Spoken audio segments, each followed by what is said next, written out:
ये कहनी थी कि मेरी एक फ्रेंड थी, तो वो ना हमारे फिर मैं इनके जान पे जाती थी, तो वहाँ पे कोई काम था उससे मुझसे ना, तो मैंने उसे इनकार किया कि वो कहती कि मैं तुम्हारे घर आ जाऊंगी ना, तो मैं अपना घर यानी कि मैं उसे घर नहीं बुलाना चाहती, मेरे घर के कुछ इशू पे उसे घर नहीं बुलाना चाहती, तो मैंने उसे इनकार कर दिया कि मैं नहीं आपको बुला सकती। तो उसने इस बात को इतना गलत महसूस किया और उसने मेरा नंबर भी ब्लॉक कर दिया। मुझे इतना मेरे कॉल से उसने इतनी मेरी बेइज्जती की कि फ्रेंड से काम आते, तुम कैसी फ्रेंड हो रही है, वो सारा कुछ उसने कहा, फिर तो मुझे ब्लॉक कर दिया। और 1 ईयर हो गया हम एक ही क्लास में, और एक ही क्लास में हम एक दूसरे से अजनबी हैं। उसके बाद मैंने उसे बहुत ज़्यादा कोशिश की उससे बात करने की, उसे सबको समझाने की, लेकिन उसने मेरी बात नहीं सुनी। मुझे अभी तक फील होता है कि शायद मैंने कुछ गलत किया, लेकिन मुझे ये होता है कि मैं अगर उस टाइम उसे घर में बुलाती तो शायद उससे ज़्यादा बुरा होता, क्योंकि मेरे घर के इशू थे, मैं नहीं बुला सकती थी। तो मुझे क्या करना चाहिए, कुछ समझ नहीं आती। हाँ, देखिए, जहाँ तक आपका पहला सवाल था कि आप किसी के भी सामने बात करती हैं तो आपकी टांगें कांपने लग जाती हैं और आप बहुत डरा हुआ फील करती हैं, लो कॉन्फिडेंस फील करती हैं, तो इसके लिए तो बहुत सारी ट्रिक्स मौजूद हैं, आप यूट्यूब से भी हेल्प ले सकती हैं। लेकिन अगर आप मुझसे पूछना चाहती हैं तो पहली टिप इसकी ये है कि आप जो बात कर रही हैं वो सच कहें। सच के अंदर खुद बहुत बड़ी ताकत होती है। मैं नाम तक भूल जाती। लाइक पिछले दिन हमारे कॉलेज में एक सर आए हुए थे, तो वो फर्स्ट एड की वो दे रहे थे, टिक दे रहे थे, तो उन्होंने बस मेरा नाम पूछा कि आप अपना नाम और अपने ट्रेड बता दो। तो मैं कंफ्यूज हो गई, मैं भूल गई वो सब कुछ। तो उन्होंने मुझे कहा बैठ जाएं। फिर आप ऐसा करें कि आप रोज शीशा के सामने खड़े हो जाया करें और कोई भी एक टॉपिक ले लें। कल का आपका टॉपिक रेडियो है, ठीक है? कल सुबह आपने शीशे के सामने खड़े हो जाना है और रेडियो के मुतालिक जो आप जानती हैं, जो आप बोल सकती हैं, वो आपने बोलना है। तब तक बोलना है जब तक आपको ऐसा लगे कि आपके पास बोलने के लिए अल्फाज खत्म हो चुके हैं, ठीक है?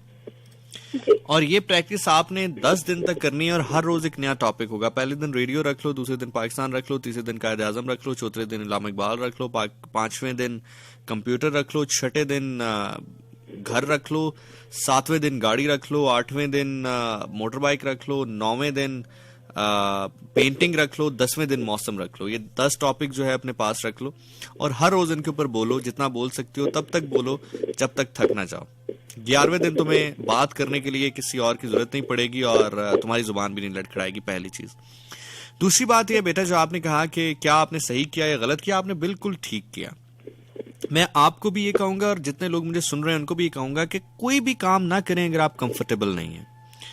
कुछ भी अपने ऊपर इम्पोज्ड ना करें, चाहे वो आपके पेरेंट्स की जानिब से हो, चाहे वो आपके फ्रेंड्स की जानिब से हो, चाहे वो आपके स्पाउसेस की जानिब से हो, यानी कि आपके हस्बैंड की जानिब से हो या आपकी वाइफ की जानिब से हो। आप कुछ भी ऐसा कर रहे हैं जिसमें आप अनकंफर्टेबल नहीं है, लेकिन just for the sake of doing कर रहे हैं, तो आपको लॉन्गर रन में हर्ट करेगा, आपको लॉन्गर रन में उसका नुकसान होगा। तो उस नुकसान से बचने के लिए बेहतर यह है कि आप पहले ही दिन उस शख्स को कह दें कि मैं इस चीज में कंफर्टेबल नहीं हूं, तो मैं ये काम नहीं करूंगा। अगर वो आपका सच्चा दोस्त हुआ तो वो आपकी बात को समझ जाएगा, और अगर सच्चा दोस्त ना हुआ तो यकीनी तौर पर आपको मुश्किल का सामना करना पड़ सकता है, जो कि आप कर रही हैं। लेकिन मुझे ऐसा लगता नहीं है कि कोई बहुत बड़ी बात है। और बात ना कि मेरी लाइफ में मैं बताऊं तो मेरे लाइफ में एक सिंगल पर्सन भी नहीं है कि जिससे मैं बात शेयर करती हूँ। तो वो भी यानी कि कॉलेज से मुझे मिली और मैंने इसे एक दो दफा शेयर किया, तो उसने मुझे आगे से क्या कहती, तुम्हारी इन हरकतों की वजह से तुम्हारे से कुछ ऐसा नहीं है। ठीक है, ठीक है। असल में होता यह है कि जब आप लोगों के मुताबिक चलते हैं तो वो आपकी वो तारीफ भी करते हैं, आपकी वो क्वालिटीज भी गिनवाते हैं जो आपके अंदर नहीं होती हैं। और इसी तरह जब आप लोगों के मुखालिफ चलते हैं तो लोग आपकी वो खामियां भी गिनवाते हैं जो आपके अंदर नहीं होती हैं। तो कोई मसला नहीं है, लोग जो कहते हैं उनको कहने दें। जो मैंने बॉटम लाइन आपको दी है वो यही दी है कि कभी भी कुछ भी ना करें जब तक आप कंफर्टेबल नहीं है। अगर आप किसी चीज में कंफर्टेबल नहीं है, अगर आप कंफर्टेबल नहीं है उसको अपने घर बुलाने में, तो कभी मत बुलाएं। उससे होगा क्या, आप एक दफा रिस्क ले भी लोगे, उसको बुला भी लोगे, तो उसकी एक्सपेक्टेशन बढ़ जाएगी। कल फिर वो आपसे कोई और काम करने के लिए कहेगी जो कि आप कंफर्टेबल नहीं है, और फिर ये सिलसिला चलता रहेगा। और जितनी बार आप अपने कंफर्ट जोन को ब्रेक करोगे उतनी बार आपको मेंटली जो है वो ये डेंट पड़ेगा, और ये डेंट आपको लॉन्गर रन में फिर बहुत ज्यादा जो है मसाइल से दो चार कर देगा। तो इसलिए आपके दोनों सवालों का जवाब आपको मिल गया। अपना बहुत ख्याल रखिएगा और दुआ में याद रखिएगा। बहुत बहुत शुक्रिया। मेरी पलकों से मिला दे आंसू तेरे सारे, मेरी पलकों पे सजा दे कुछ इस तरह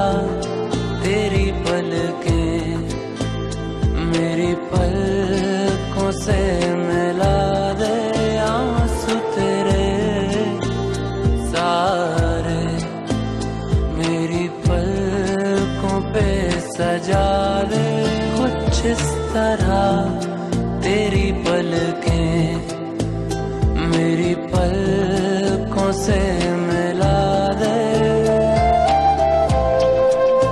आप सुन रहे हैं प्रोग्राम 101 इंटरनेशनल। मेरा नाम ज़ीशान नासिर है। शब के आखिरी पहर में मैं आप सभी लोगों को खुशामदीद कहता हूं। अगर आपने अभी अभी ट्यून इन किया FM 101 चैनल पाकिस्तान को, तो मैं आपको बताता चलूं कि आज हम दिल की बात कर रहे हैं। दिल की बात इस तरह कर रहे हैं कि आप मुझे लाइव कॉल करेंगे, नाम नहीं बताना चाहते, जगह नहीं बताना चाहते, मत बताइए, अपनी बात शुरू कर दें। जो आप कहना चाहते हैं, जो आपके दिल की बात है, जो आपकी कहानी है, हम सुनेंगे आपको।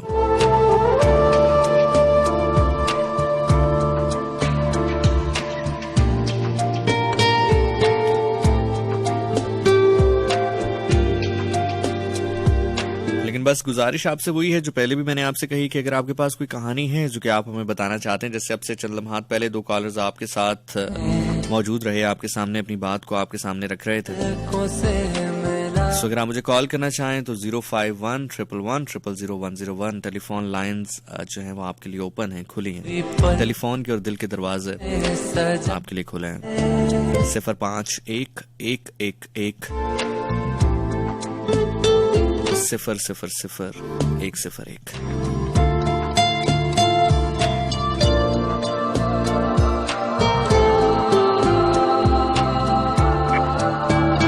अस्सलाम वालेकुम जी। आप अगर नाम नहीं बताना चाहते या चाहती तो प्लीज अपनी बात को शुरू कीजिए। हेलो। अस्सलाम वालेकुम सर। जी वालेकुम अस्सलाम।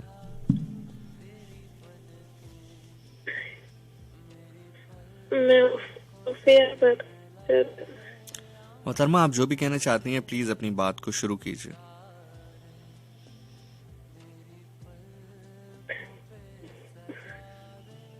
हेलो। आप जो भी कहना चाहती हैं अपनी बात को शुरू कीजिए, हम सब आपको सुन रहे हैं।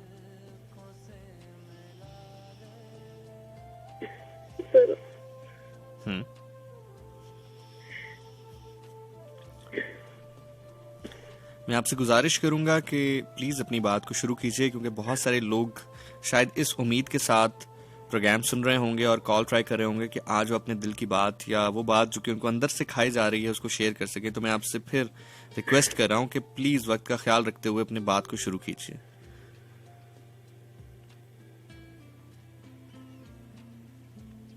मोहतरमा, अपनी बात को शुरू कीजिए, मैं आपसे रिक्वेस्ट कर रहा हूं। चलिए, बहुत बहुत शुक्रिया आपका। मोहतरमा, आप जो भी थी, मेरी आपसे रिक्वेस्ट है कि प्लीज दोबारा कॉल करने से गुरेज कीजिएगा अगर आप गुफ्तगू नहीं कर सकती। प्लीज मैं आपसे रिक्वेस्ट करूंगा, क्योंकि बहुत सारे लोग जो कॉल करना चाहते हैं उनकी कॉल मिस ना हो जाए। अस्सलाम वालेकुम जी। अस्सलाम वालेकुम।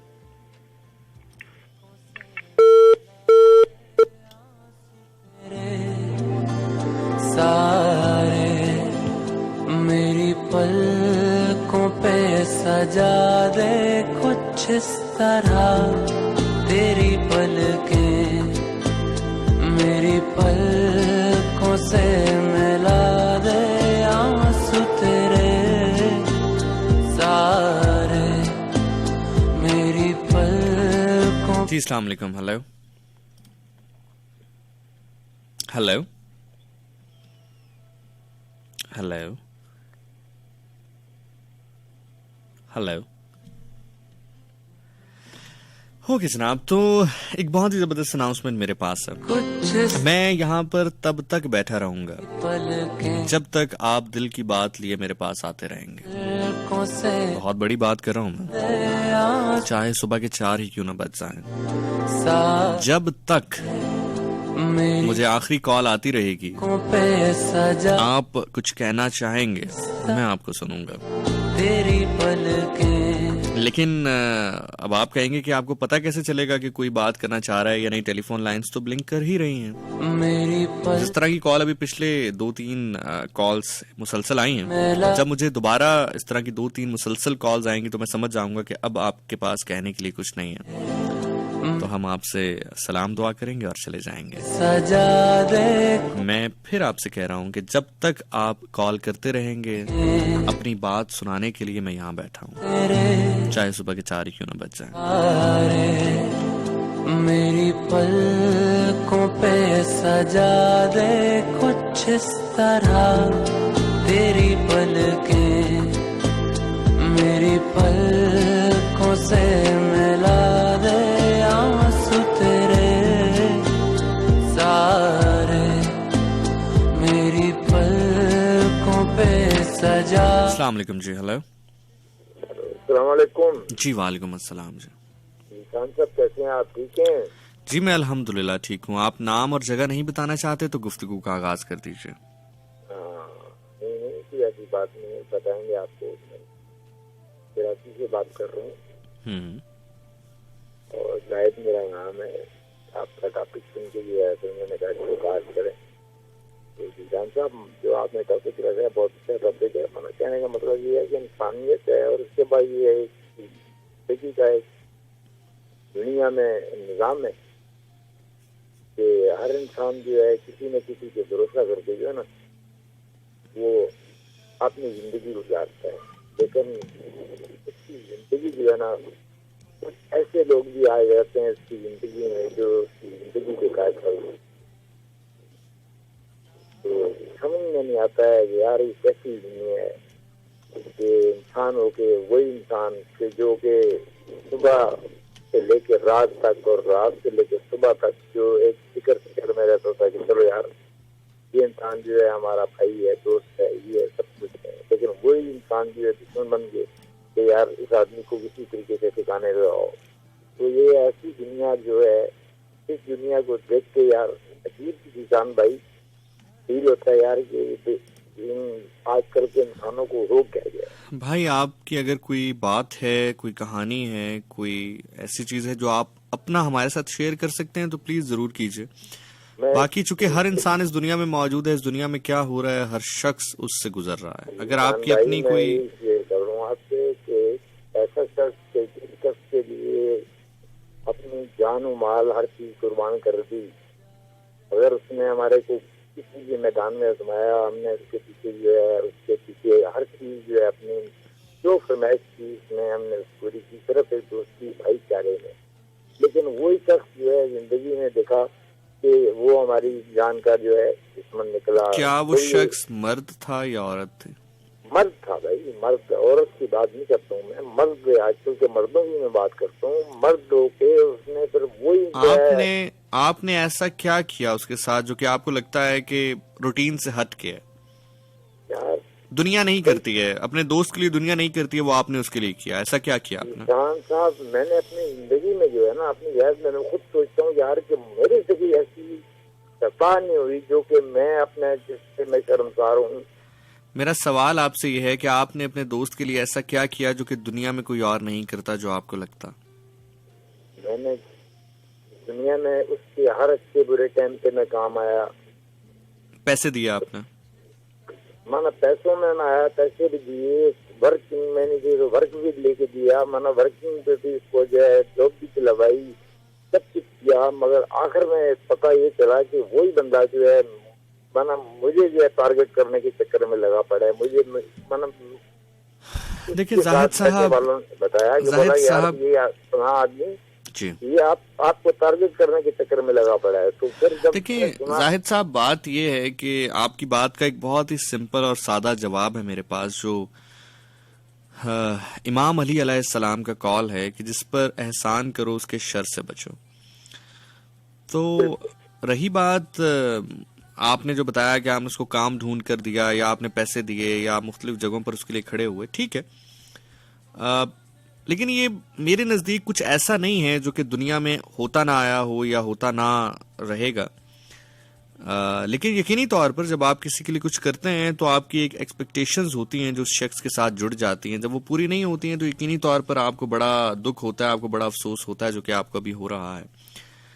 बहरहाल चले, अल्लाह ताला आपको सेहत अता करे, और सेहत होगी तो आपको बहुत सारे दोस्त जो है वो जिंदगी में मिलते भी रहेंगे, और अल्लाह करे कि आपको आप जैसा दोस्त जो है वो जरूर मुयस्सर आए। हम दुआ करेंगे आपके लिए। बहुत बहुत शुक्रिया।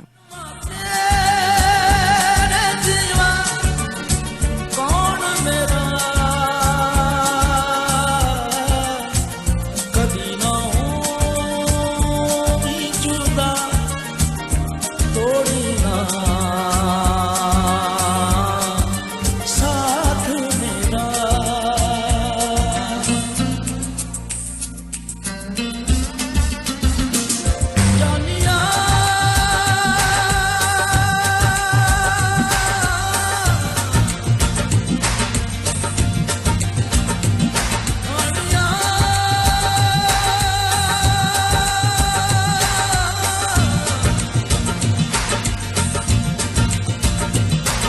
कॉल्स के अलावा अगर आप कॉल पर आकर शायद अपनी बात नहीं बताना चाहते तो मेरा इंस्टाग्राम अकाउंट ओपन है। आप ज़िशान नासिर लिखेंगे तो मैं आपको मिल जाऊंगा।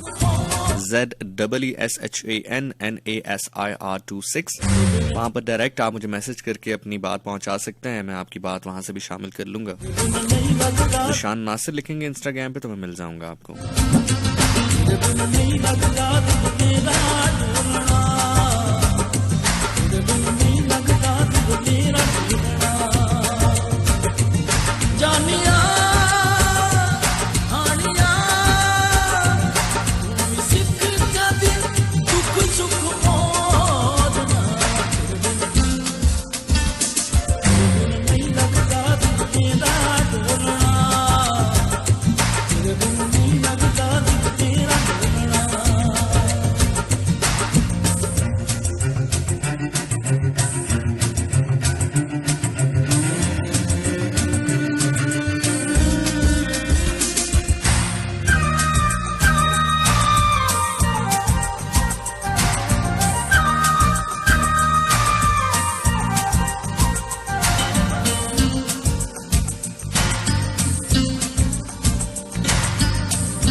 जी अस्सलाम वालेकुम, मैं किससे बात कर रहा हूँ? नाम नहीं बताना चाहते तो अपनी गुफ्तगू का आगाज कर सकता हूँ। अस्सलाम वालेकुम सर। जी वालेकुम अस्सलाम जी। मैं फातिमा सर, जो अभी थोड़ी देर पहले कल की थी वो मैं नहीं की थी। जी फातिमा बताइए क्या कहना चाहेंगे? जो भी पटानी आंटी ने कल की थी उनके साथ जो हुआ है वही मेरे साथ भी हो रहा है। हो रहा है या हो चुका है बहन? हो रहा है अभी। आपके वालिद जिंदा हैं? जी। आपकी वालदा जिंदा है? जी। आपके भाई हैं? जी। वो इसके बारे में क्या कहते हैं? वही करवा रहे हैं। वही करवा रहे हैं। आपको क्यों लगता है कि वो ये ऐसा कदम क्यों उठा रहे हैं? उनको आपके साथ क्या दुश्मनी है कि वो आपकी जिंदगी को बर्बाद करना चाहते हैं? आपको क्या लगता है? तो वो मुझसे बहुत ज्यादा एज है ना, जो मेरा कजन है, मैं नहीं करना चाहती उससे शादी। नहीं, आपने ये बात अपनी वालदा को बताई है? बताइए। तो आपकी वालदा क्या कहती हैं आपको? वो कहती है कि कुछ नहीं होता है एज ज्यादा या कम होने से। आपने अपने भाई से बात कही? वो मुझसे छोटा है। अपने वालिद को ये बात बताने की कोशिश की? नहीं। क्यों? वो खुश है इससे। तो देखें, दो चीजें होती हैं फातिमा, या तो आप कुर्बानी देते हैं या तो आप नहीं देते हैं। और अगर आप कुर्बानी देते हैं तो शान के साथ देते हैं। अगर तो आपको लगता है कि आपके वालिद को दुख होगा आपके इस फैसले के ऊपर और आप कुर्बानी देने पे आमादा हो चुकी हैं, तो फिर तो ये आपका फैसला है, आप कुर्बानी दीजिए, शौक से दीजिए। लेकिन अगर आपको लगता है कि नहीं, ये खुशी शायद उनकी सरसरी होगी, आर्जी होगी, और बाद में जब आपकी जिंदगी मुश्किल होगी तो वो जब तक हयात रहेंगे दुख में रहेंगे और गिल्ट में रहेंगे आपको देखते हुए, तो आपको ये कदम नहीं उठाना चाहिए। सबसे जो बेहतर काम आप इस वक्त कर सकती हैं वो ये कर सकती हैं कि अपनी वालदा को दोबारा ये बात बताएं और बड़े तरीके के साथ और सिंसियर होकर ये बात बताएं कि आप ये कदम नहीं उठाना चाहती, और वो आपके वालिद को कायल करें। अगर आपकी वालदा ये काम नहीं करती तो आपकी फूफो, खाला, कोई बड़ा आपकी फैमिली में मौजूद होगा, उनका सहारा लें कि वो आपके वालिद तक ये बात पहुंचाएं।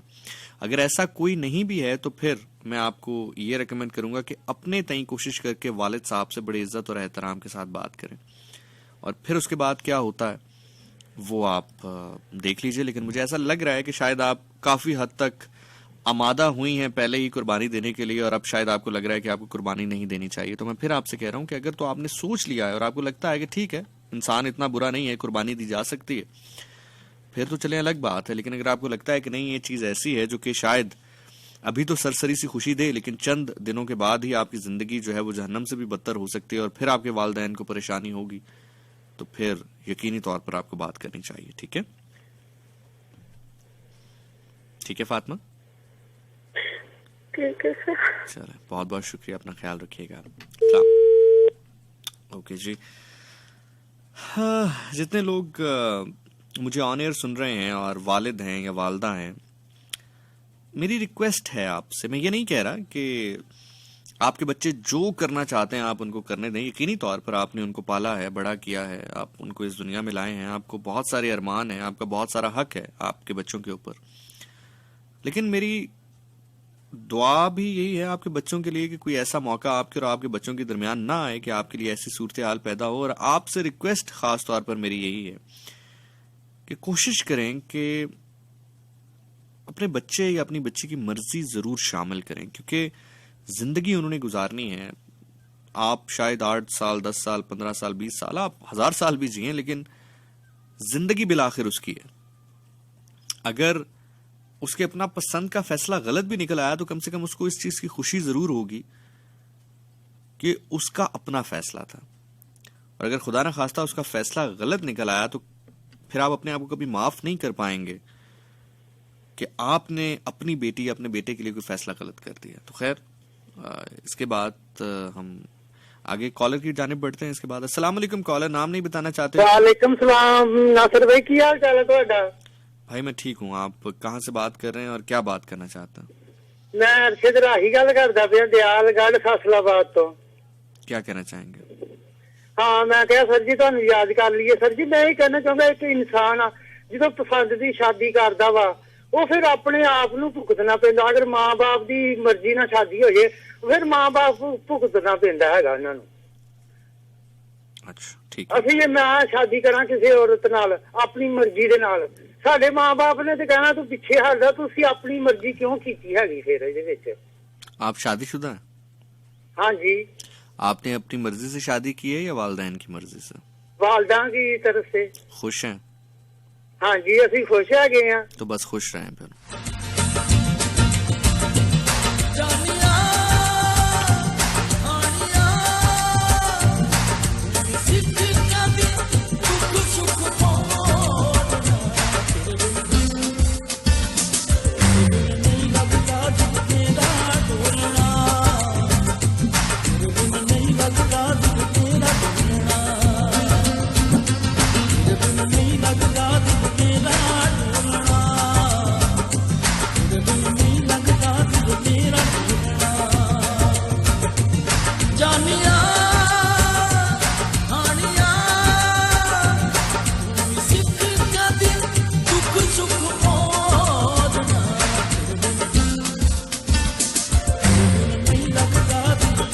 अस्सलामुअलैकुम जी। हेलो हेलो, रेडियो बंद कर दें, आपकी कॉल ऑन एयर है। वालेकुम सलाम जनाब, कौन बात कर रहे हैं? अब्दुल वहीद गल कर रहे हैं लाहौर तो। जी वहीद साहब, क्या कहना चाहेंगे? कहना है जानना जी, अच्छी गल होनी चाहिए, जो भी हो अच्छी होनी चाहिए, क्योंकि हर बंदे का हिसाब रखना चाहिए। मुल्क इस्लामी है, ये नहीं कि म्यूजिक चल रहा, गाने चल रहे ने ते अच्छी गल नूं छड़ दिओ, हर गल ही म्यूजिक के हिसाब ना होवे, लेकिन गल अच्छी होनी चाहिए। आप खाना खा चुके हैं? जी। सो जाएं फिर।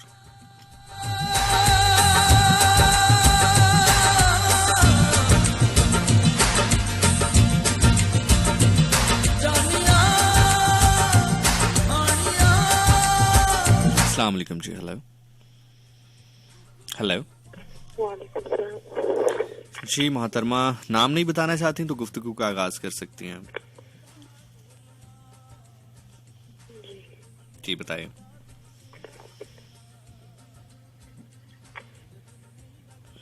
मोहतरमा, शायद आपने पहले भी कॉल की थी और मैंने आपसे बड़ी गुजारिश के साथ ये बात कही थी कि अगर आप कुछ कहना चाहती हैं तो प्लीज गुफ्तगू का आगाज कीजिए, वरना इस तरह किसी का जो एक नंबर है उसको बिजी मत जाने दीजिए। मैं आपसे रिक्वेस्ट कर रहा हूँ प्लीज। मैं यहाँ पर खैर बांटने के लिए बैठा हूँ। जी जी, मैं यहाँ पर खैर बांटने के लिए बैठा हूँ, तो मुझे खैर ही बांटने दें, मेरे सब्र को मत आजमाइए। अब प्लीज अगर आपकी कोई गुफ्तगू है तो शुरू करें, हम चुप करके आपको सुन रहे हैं, प्लीज शुरू करें। ठीक है ठीक है, मेरी सब माँ बाप से यही रिक्वेस्ट है कि आप अपनी बेटी की या बेटे की शादी जो है अपनी उसकी मर्जी से करें, क्योंकि ये इजाज़त अल्लाह ताला ने भी आपको दिया है कि उससे आप मतलब कुछ कहे, जो शादी भी है उसकी खुशी से हो जाए।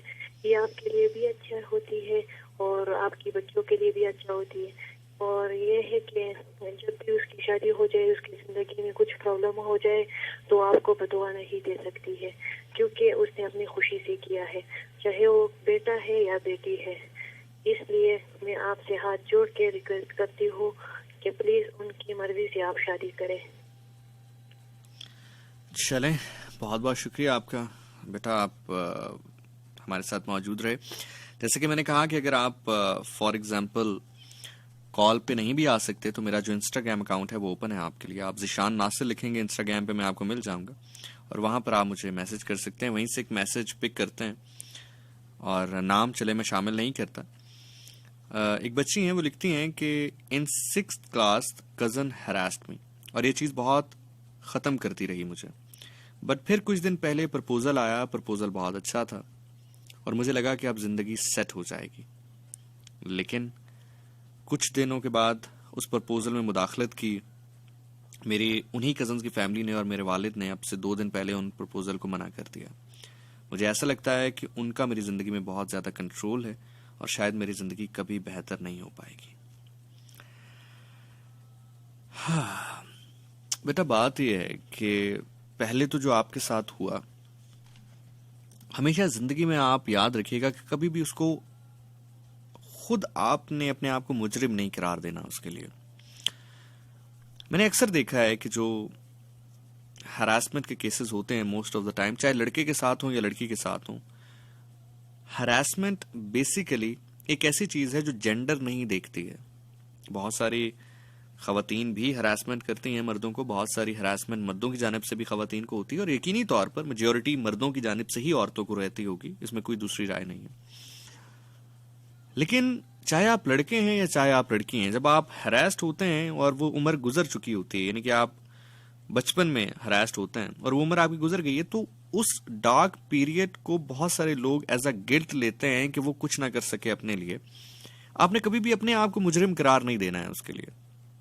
वो उस शख्स का किरदार था जो कि उसने एक गंध आपकी जिंदगी में, एक धब्बा आपकी जिंदगी में लगाया, और वो धब्बा कुछ बहुत ज्यादा गहरा इसलिए भी नहीं होना चाहिए क्योंकि उसके बाद आपकी एक अपनी जिंदगी है जिसको आप निखार कर उस पॉइंट के ऊपर ले जा सकते हैं जहां पर वो शख्स आपको देखे तो कहे कि वो शख्स आपको कितना डाउन करना चाहता था, लेकिन वो जिंदगी में आपको कहां देख रहा है। अब रही बात इसकी कि जो रिश्ता आया वो आपको बहुत बेहतर लग रहा था, और आपके जो वही फैमिली है कजन्स की, उन्होंने इन्वॉल्वमेंट दिखाई, और इन्वॉल्वमेंट दिखाने के बाद वो रिश्ते से इनकार हुआ आपके वालिद की जानिब से। तो मुझे जाती तौर पर लगता है कि हमारी जो जनरेशन के बच्चे हैं उनका बहुत ज्यादा कम्युनिकेशन गैप है अपने वालिदैन के साथ। अगर आपके वालिद उस फैमिली को सुन रहे हैं और उस फैमिली को सुनकर हाँ और नहीं का फैसला करें, तो यकीनी तौर पर वो अपनी बेटी को भी जरूर सुनेंगे। और अगर आपकी वालदा हयात हैं तो ये बात अपनी वालदा से कहिए कि आपको इस रिश्ते में कोई मुश्किल नहीं है, वो बात आपके वालिद को बताएंगे, और यकीनी तौर पर फिर आपकी फैमिली से किसी को भी कोई भी इशू हो, वो इशू नहीं रहता है, क्योंकि इस मामले में सबसे ज्यादा राय इंपॉर्टेंट जो है वो आपकी अपनी है। अगर आपकी राय ये कहती है कि वो आदमी बहुत अच्छा है और आपको उसके साथ रहना है, तो किसी और की राय मैटर नहीं करती है। ठीक है, अस्सलाम वालेकुम जी। अस्सलाम वालेकुम। कैसे जी आप? जी मैं ठीक हूँ। नाम नहीं बताना चाहते हैं तो अपनी गुफ्तगू का आगाज कर सकते हैं। मैं फरोख बात कर रहा हूँ और अपना आपका शो सुन रहा था, और मेरा ख्याल है कि प्रोजेक्ट से बाद में ड्राइव कर रहा था, रेडियो में शो सुना, तो मैंने कहा कि इसमें कुछ जरूर पार्टिसिपेट करना चाहिए। जी फरूख। और लकीली कॉल लगाई और कॉल मिल गई। जी फरूख, बताइए क्या कहना चाहेंगे? अच्छा, आपका टॉपिक बहुत अच्छा है, और इसमें मैं ये रोशनी डालना चाहूंगा कि वालिदैन की जितनी इन्वॉल्वमेंट आपके रिश्ते के लिए या आपकी जिंदगी, आपकी फ्यूचर के लिए होनी चाहिए, उतनी ही इन्वॉल्वमेंट आपकी भी होनी चाहिए। और ये जो आपने कम्युनिकेशन गैप की बात की है ना, और मेरा ख्याल है कि बहुत ज्यादा जरूरत है कि जो बच्चे हैं और जो पेरेंट्स हैं, अपने बच्चों को खास ख्याल रखें, इनके साथ गैप ना आने दें। जब गैप आता है, दूसरे जो लोग आते हैं उस गैप को फिल कर लेते हैं, और फिर वो दूरियां बढ़ती जाती हैं। माएँ अपनी बच्चियों से फ्रेंडशिप करें और बाप अपने बेटों से फ्रेंडशिप करें, और इसी तरह हमारा जो फैमिली सिस्टम है वो स्ट्रांग होगा। और व्हाट आई बिलीव कि जो फैसला माँ बाप अपनी औलाद के लिए कर सकते हैं वो कोई भी नहीं कर सकता। वो बहुत दूरअंदेश होते हैं और ये जिंदगी में आपके लिए खैर भी लेके आता है और वही फैसले आपके लिए बरकत भी लेके आते हैं। और वो बरकत ऐसी होती है जिससे दुनिया की कोई भी चीज आप उसे मैयत नहीं कर सकते। हाँ, इनिशियली ये होता है कि आपको, मेरा ख्याल है अगर खास तौर पे लड़कियों की या लड़कों दोनों की बात की जाए तो उनकी रजामंदी के बगैर तो आप रिश्ता कर ही नहीं सकते। भाई अगर आप इस्लामिक वे से भी देख लें, किसी भी तरीके से देख लें, जबरी कोई भी चीज नहीं होती और अगर कोई आप करते भी हैं तो उसका रिजल्ट अच्छा नहीं होता। तो बस मेरी ठीक है फारूक, बहुत बहुत शुक्रिया आपका। हम आपकी बात को समझ चुके हैं, जान चुके हैं। ऑल्दो के टॉपिक ये नहीं है, लोग कॉल कर रहे हैं, कॉल करके अपनी जो बात वो दिल की कहना चाहते हैं वो कह रहे हैं। अच्छा, चूंकि इस कॉल से पहले एक बहुत ही सेंसिटिव टॉपिक के ऊपर हम बात कर रहे थे जिसको हैरेसमेंट कहते हैं, क्योंकि एक ऐसी चीज है जो आपको ट्रिगर करती है। और हैरेसमेंट का जब हम जिक्र करते हैं तो सिर्फ हैरेसमेंट ये नहीं होती है कि आपको जिस्मानी तौर पर हैरेस किया जाए, आपको प्रोफेशनली तौर पर हैरेस किया जा सकता है, आपको मेंटली तौर पर। सबसे ज्यादा जो हैरेसमेंट होती है वो दिमागी तौर पर होती है, मेंटली तौर पर होती है। और इसकी सबसे खतरनाक बात यह है कि ये आपको ट्रिगर करती है। ट्रिगर से मुराद ये है कि आपके साथ कुछ ऐसा वाकया 10 साल पहले हुआ है, 5 साल पहले हुआ है और आप उस वाकये को भूल चुके हैं। आपको लगता है कि वाकया आपके जहन से मिट चुका है, लेकिन आप उससे ही मिलता जुलता कुछ दोबारा देखते हैं तो आपको वो सारी महरूमियां दोबारा याद आ जाती हैं, वो सब कुछ ट्रिगर हो जाता है दोबारा। अब इससे बचने के लिए क्या किया जाए? इसके बचने के लिए सबसे ज्यादा जो इंपॉर्टेंट बात है वो ये है कि इस चीज को सुने और समझें कि इस चीज से कोई शख्स सेफ नहीं रहा है। आज तक कोई शख्स सेफ नहीं रहा है। मैं आपको बहुत बड़ी एग्जांपल देता हूं, बहुत बड़ी एग्जांपल देता हूं। अल्लाह के नबी सल्लल्लाहु अलैहि वसल्लम, जब लोग उनके ऊपर कचरा फेंकते थे तो वो क्या था? वो हैरेसमेंट ही तो थी। जब वो नमाज पढ़ते थे, जो उनके मुशरिकीन थे, जो उनके मुखालिफ थे, ऊंट की ओजरी रख जाया करते थे उनके ऊपर, वो क्या था? वो हैरेसमेंट ही तो थी। तो जैसे कि मैंने कहा कि हैरेसमेंट सिर्फ जिस्मानी नहीं है, मेंटली हो सकती है, सोशली हो सकती है, प्रोफेशनली हो सकती है। तो इस दुनिया में कोई शख्स ऐसा नहीं है जो हैरेसमेंट से महफूज रहा हो। तो सबसे पहले तो आपने ये चीज अपने अंदर इंजेक्ट करनी है। अब ये सही है या गलत है ये एक अलग बात है। होता क्या है कि हमें लगता है कि हैरेसमेंट एक ऐसी चीज है, जैसे खुदा ना खास्ता बुखार जब हमें होता है तो हम ओपनली बताते हैं कि जी आज हमें बुखार है, मैं डॉक्टर के पास जा रहा हूं। लेकिन अगर हमें खुदा ना करे कोई ब्रेन ट्यूमर हो जाए तो हम लोगों को नहीं बताते हमें ब्रेन ट्यूमर है। क्यों? क्योंकि हम घबराते हैं, डरते हैं। हमें लगता है कि ब्रेन ट्यूमर तो सबको नहीं होता। तो ये जो हैरेसमेंट है ये बुखार की तरह ही है, ये सबको ही हुई होती है कभी ना कभी जिंदगी में, चाहे प्रोफेशनली हुई हो, चाहे फाइनेंशियली हुई हो, चाहे मेंटली हुई हो, चाहे फिजिकली हुई हो। और फिजिकल मुझे ऐसा लगता है as compared to mental harassment, physical उतनी नहीं होती जितनी मेंटल हैरेसमेंट होती है। तो सबसे पहले तो जितने लोग भी मुझे इस वक्त सुन रहे हैं, कभी ना कभी किसी भी हैरेसमेंट से गुजरे हैं, तो सबसे पहले तो अपने दिल को ये बात समझाओ, अपने दिमाग को ये बात समझाओ कि यू आर नॉट अलोन, तुम अकेले नहीं हो। मैं अपनी मिसाल देता हूं आपको। प्रोफेशनली तो क्या होनी थी, मेंटली तो क्या होनी थी, वो अलग बात। चूंकि फिजिकल हैरेसमेंट को ही हैरेसमेंट मेजॉरिटी हमारे मुल्क में समझा जाता है, तो मैं आपको अपना एक वाकया बताता हूं। पिछले प्रोग्राम में भी शायद मैंने कुछ गुफ्तगू करते हुए जिक्र किया था कि बहुत सारे लोग मुझे कहते हैं कि आपका एक इमेज है, एक हीरोइक इमेज है, तो ये ऐसे ना हर चीज बता दिया करें। तो अगर बात करने से किसी शख्स का भला हो जाता है ना, तो ऐसे बुत मैं 1000 बार तोड़ने के लिए तैयार हूं। लेकिन आपने ये जरूर नोट करना है कि मेरा रिएक्शन क्या था उस पर। आज से 10 साल पहले की बात है। उस टाइम पर मेरे पास गाड़ी क्या बाइक भी नहीं थी, मैं पब्लिक ट्रांसपोर्ट पे सफर करता था। एक चैनल से दूसरे चैनल पर जाना ऑडिशन देने के लिए, दूसरे से तीसरे चैनल पे ऑडिशन देने के लिए जाना, तो मैं पब्लिक ट्रांसपोर्ट का इस्तेमाल करता था। एक बार क्या हुआ कि मैं पब्लिक ट्रांसपोर्ट पे बैठा हुआ था, तो जो कंडक्टर भाई साहब होता है, उन्होंने पैसे लेते हुए कुछ कॉइन्स दानिस्ता तौर पर मेरी शर्ट के अंदर फेंक दिए। मुझे शायद लगा कि मुझे ऐसा लगा है कि दानिस्ता तौर पर उन्होंने ये काम किया है, लेकिन दूसरे ही लम्हे मैंने शायद ये सोचा कि शायद गाड़ी का झटका लगा है तो इस वजह से वो उनका हाथ स्लिप हुआ है और वो कॉइन्स मेरी शर्ट पे चले गए। लेकिन अगली हरकत जो उन्होंने की तो उससे बात वाज़ह हो गई कि वो यकीनी तौर पर जान कर किया गया एक एक्ट था। उन्होंने वो कॉइन्स उठाने की गर्ज से मेरी शर्ट के अंदर हाथ डाला। मुझे चंद लम्हात के लिए बिल्कुल वही महसूस हुआ जो कि इस सारे मामले से गुजरने वाले लोगों के साथ कभी ना कभी हुआ है और वो उस मामले से गुजरते हैं। शायद पांव शल हो जाते हैं, दिमाग सुन हो जाता है। लेकिन मुझे उसी लम्हे ये महसूस हुआ कि अगर मैंने इसको अभी रिएक्शन न दिया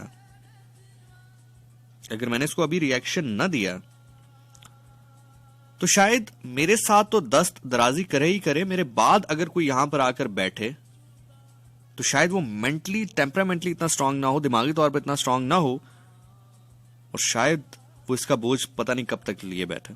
मैंने उसी लम्हे उसका हाथ पकड़ा, हालांकि मेरे से उम्र में बहुत बड़ा था, ताकत में बहुत बड़ा था। मैंने उसके आर्म को ट्विस्ट किया। जब थोड़ा सा माहौल वहां पर गर्म हुआ, जो मुसाफिर बैठे हुए थे उन्होंने जब पूछा या बात की, तो जब मैंने उनको बताया तो वो सारे के सारे उसको पड़ गए। बात यह है, अब देखने को और होने को, और इंडीड ये एक फिजिकल हरासमेंट थी जो मेरे साथ हो रही थी। लेकिन आपको पता है, किसी भी शख्स की जो कि आपके साथ बुराई करना चाहता है, उसकी सबसे बड़ी ताकत क्या होती है? ये मैं सबसे कह रहा हूं, चाहे लड़के सुन रहे हैं, लड़कियां सुन रहे हैं, कोई भी शख्स मुझे सुन रहा है जो कि किसी भी किस्म की हरासमेंट से गुजर रहा है। आपको पता है, जो इस तरह का शख्स होता है उसकी सबसे बड़ी ताकत क्या होती है? उसकी सबसे बड़ी ताकत होती है आपकी कमजोरी। मैं ये नहीं कह रहा कि आप लड़ाई शुरू कर दें, मारना पीटना शुरू कर दें, बट उसको इस चीज का एहसास दिलाएं कि जो वो कर रहा है आपको पता चल रहा है। उससे होगा ये कि वो अगली बार किसी और के साथ ये करते हुए सोचेगा। अगर उसको ये महसूस हुआ कि उसने आपके साथ कुछ कर लिया है और आपको पता नहीं चला है, और वो जो करना चाहता था वो कर गया, तो उसको लगेगा कि मैं अगले के साथ भी यही कर लूंगा, उसको भी पता नहीं चलेगा और मुझे जो चाहिए वो मुझे मिल जाएगा। लेकिन अगर आप उसको इतना जुमला भी कह देंगे ना, इतना जुमला भी कह देंगे कि इंसान के बच्चे बनो, ये मत करो, मैं तुम्हारी हड्डियां तोड़ दूंगा, आप हाथ ना लगाएं, उसको कुछ भी ना कहें, लेकिन आप सिर्फ उसको ये बता देंगे जो तुम कर रहे हो मुझे पता चल रहा है, तो नेक्स्ट टाइम वो किसी और के साथ सेम चीज करते हुए सोचेगा। समझ रहे हैं मेरी बात? सो सबसे पहले आपने अपने आप को यह समझाना है कि you are not the only one. जितने भी लोग मुझे इस वक्त सुन रहे हैं, मैं फिर कह रहा हूं, you are not the only one, but जब तुम्हारे साथ ये हो, एक्ट, ये मैटर करता है। तुम्हारे साथ हुआ है या नहीं हुआ ये मैटर नहीं करता। तुम्हारे साथ अगर हुआ है तो तुमने उसके ऊपर रिएक्ट क्या किया है, ये मैटर करता है। अपने आप को विक्टिम बनाना छोड़ो, अपने आप को बार बार उस चीज पे ट्रिगर करना छोड़ो। मैं उसके बाद बहुत दफा पब्लिक ट्रांसपोर्ट पे बैठा, बहुत दफा बहुत सारी चीजें देखी मैंने, लेकिन कभी मैं ट्रिगर नहीं हुआ उस चीज से। क्यों? जानते हो क्यों? क्योंकि अगर मैं उस चीज को चुप करके अपने अंदर रख लेता ना उस दिन, फिर मैं डरता, फिर मैं पब्लिक ट्रांसपोर्ट पे सफर करते हुए भी डरता, फिर मैं कंडक्टर से बात करते हुए भी डरता, फिर मैं जिंदगी के हर मोड़ पर डरता। देखो, जिंदगी सिर्फ कंडक्टर तक तो मुहित नहीं है ना। फॉर एग्जांपल, चलो कंडक्टर तक आपने माफ कर भी दिया कि चलो यार कंडक्टर है, 5-6 मिनट का सफर है, गुजर जाएगा। ये सब तो हरासमेंट का सामना तो आपको अपने वर्क प्लेस पे भी करना पड़ सकता है, कभी अपनी एजुकेशनल प्लेस पे करना पड़ सकता है, अपनी प्राइवेट लाइफ में कहीं पर भी करना पड़ सकता है ना। तो basically it's not about the character who is doing the harassment, basically the feeling you are getting from the harassment, that is wrong, that triggers you. Getting my point? ये मैटर नहीं करता कि कौन सा किरदार था जिसने आपको हरास किया, मैटर ये करता है कि उस हरासमेंट के अगेंस्ट आपने क्या कदम उठाया। अगेन कह रहा हूं, आई एम नॉट सेइंग कि गोली मार दो, मार धाड़ शुरू कर दो, बट सिर्फ उसको इतना बताओ कि जो तुम कर रहे हो मुझे पता है, ताकि वो दोबारा किसी और के साथ ना करे, और ये चीज तुम्हें कभी जिंदगी में फिर ट्रिगर नहीं करेगी, कभी ट्रिगर नहीं करेगी। Well, my name is Zeeshan Nasir, आप सुन रहे हैं FM 101 इंटरनेशनल। आप कॉल करना चाहें तो 051-111-00101। अगर आपको लगता है कि टॉपिक आज का हमारा हरासमेंट है, तो ऐसा नहीं है। टॉपिक आज का हमारा ये है कि आप मुझे कॉल करेंगे 05111000101 पे।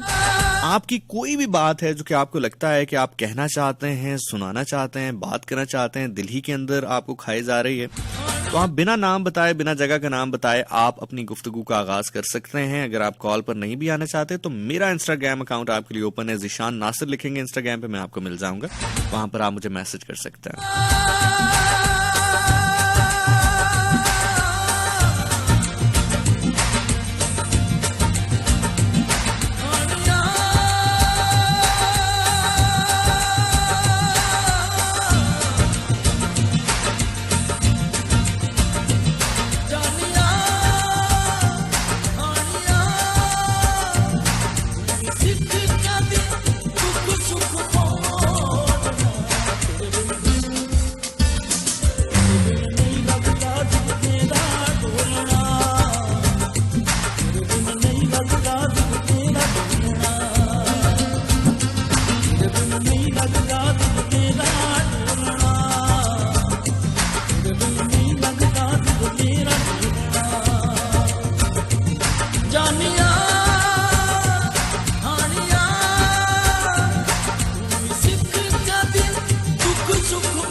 अस्सलाम वालेकुम जी। हेलो हेलो जी, वालेकुम अस्सलाम। नाम और जगह का नाम नहीं बताना चाहती हैं तो अपनी गुफ्तगू का आगाज कर सकते हैं। बिल्कुल, मैं शुरू ही करूंगी जी। मैं सेकेंड ईयर की स्टूडेंट हूँ और 18 मेरी एज है। जब छोटी थी, 7-6 तकरीबन 7-6 क्लास में 7 में थी, तो मेरी दादी जो जिनकी डेथ हो गई है, अल्लाह उन्हें जन्नत नसीब करे, तो वो मुझे राय कहती हैं कि इसमें कि तुम्हें ना मतलब इस तरह तुम्हारा जो है वो हम ना तुम्हारी शादी जो है बड़े होकर ना ताऊ के बेटे के साथ करेंगे। अब सीन कुछ इस तरह है कि मेरी दादी के 2 बेटे थे, यानी मेरे पापा और मेरे ताऊ शुरू से इकट्ठे रहते आए हैं, फैमिली जॉइंट सिस्टम है शुरू से ही। ताऊ के 3 बेटे और हम लोग 4 बहन भाई और मैं सबसे बड़ी बहन। तो अब मतलब उस टाइम तो मैंने उनकी बात को मतलब ऐसा कर दिया, क्योंकि समझदारी भी नहीं थी, बचपना था, जो कि अभी मैं बचपने में ही हूँ, तो इतनी समझदारी नहीं थी, मैंने बात को देखा नहीं। लेकिन अब चूंकि बड़ी हुई हूँ तो वो बात मुझे अक्सर याद आती है, तो ऐसी फीलिंग आती है कि जब 2 भाई मतलब मेरे ताऊ मेरे जो फादर है हमेशा साथ रहे हैं, कोई काम तो उन्होंने मतलब इस तरह का नहीं किया, ना कोई लड़ाई झगड़ा, यानी तो कोई भी काम करना हो तो दोनों दूसरे मतलब भाई भी मशवरे से करते हैं, मतलब किस तरह।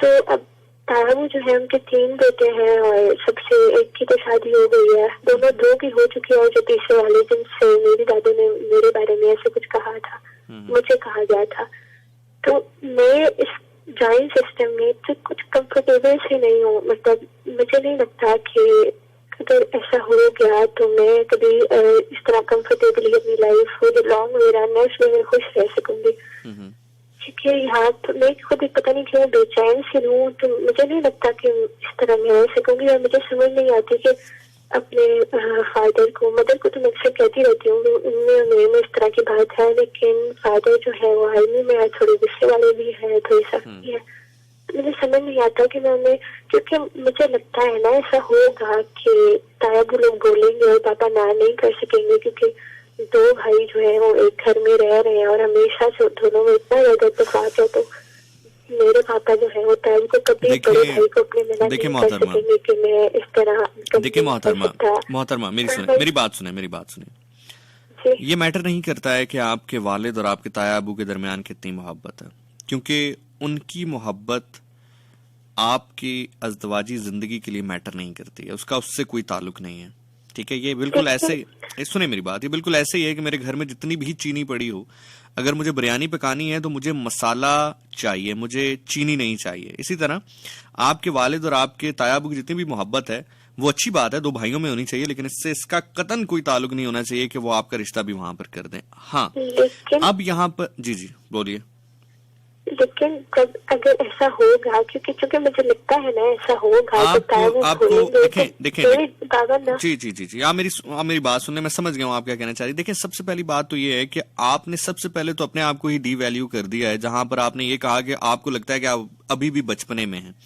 तो अगर तो आपकी अपनी ही राय आपके बारे में ये है, तो फिर तो आपको इख्तियार अपने आप को नहीं देना चाहिए, अपने वालिदैन को ही देना चाहिए कि वो आपके लिए कोई अच्छा रिश्ता ढूंढें, जो कि वो चाहे फिर वो ताया अबू के बेटे की सूरत में हो या फुप्पो के बेटे की सूरत में हो, क्योंकि आपने खुद कह दिया कि आपको खुद लगता है कि आप अभी बचपने में हैं। तो एक तो ये चीज हो, घर वाले ऐसे समझते हैं कि मैं बचपन में मुझे कोई काम, मतलब अगर मैं कुछ खुद करना चाहती हूँ तो कहते हैं कि नहीं, तुम अभी मतलब छोटी हो। इस तरह भी जैसे मैंने पीछे में कहा कि मतलब मुझे शौक है आर्मी में जाने का, तो वो कहते हैं कि नहीं, वो बात सख्त है और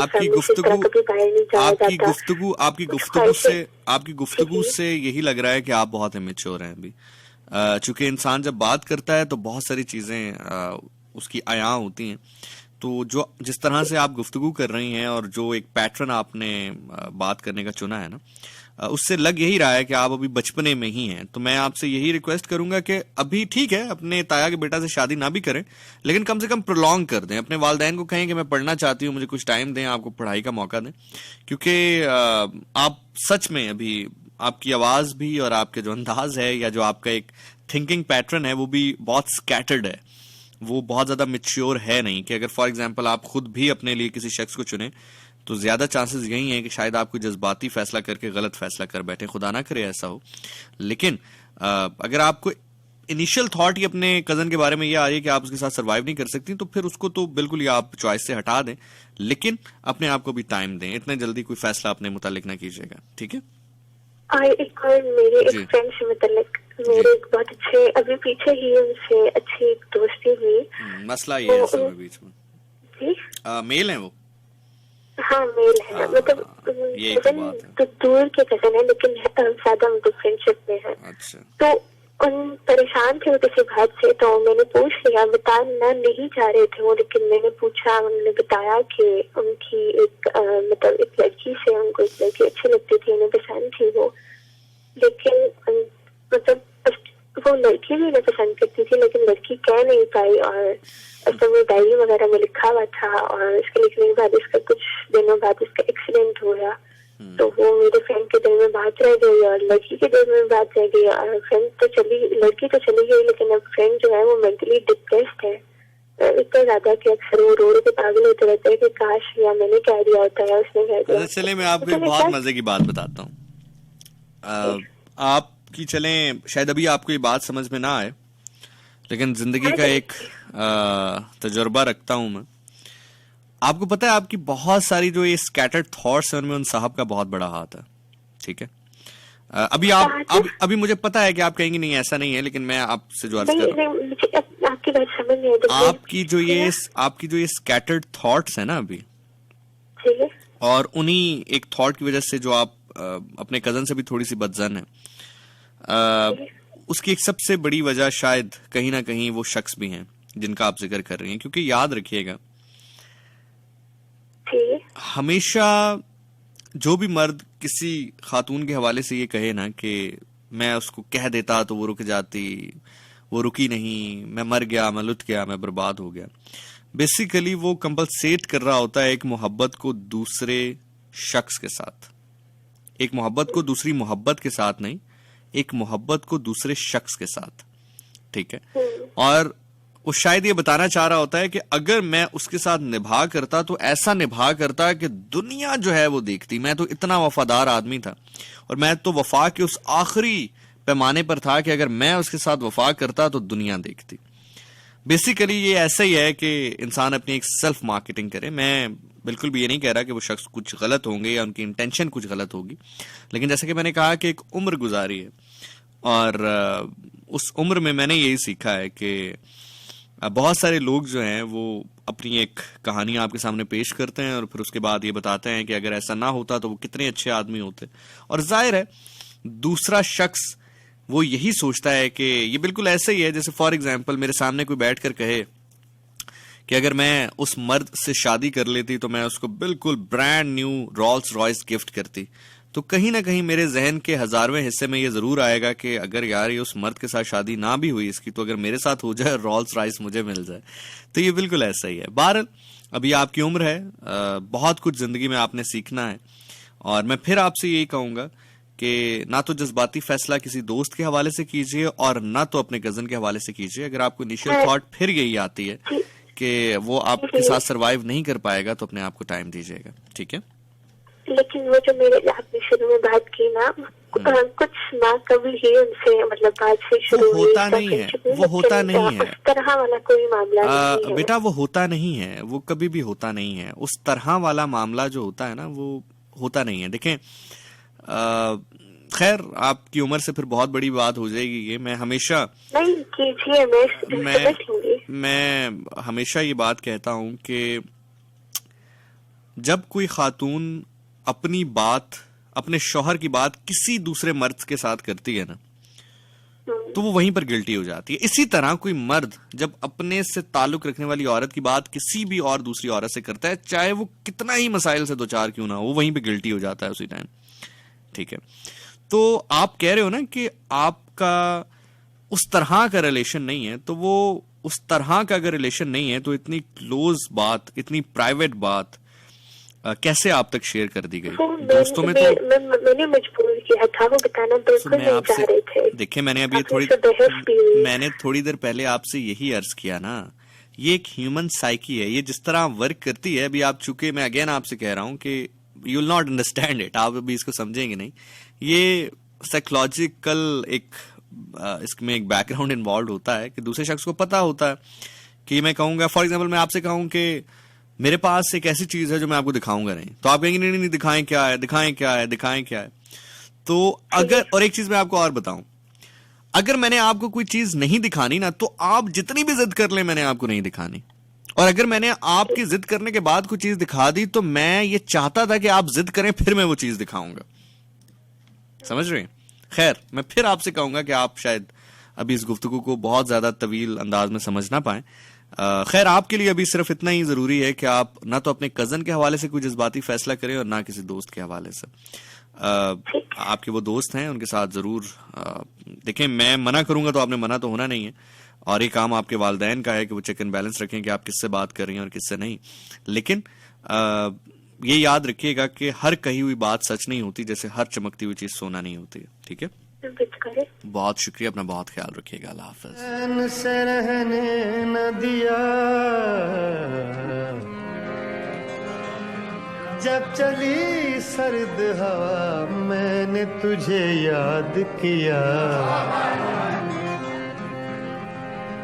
इसका रोना नहीं क्यों तुमने किया दिल बर्बाद, इसका गम है कि बहुत देर में बर्बाद किया।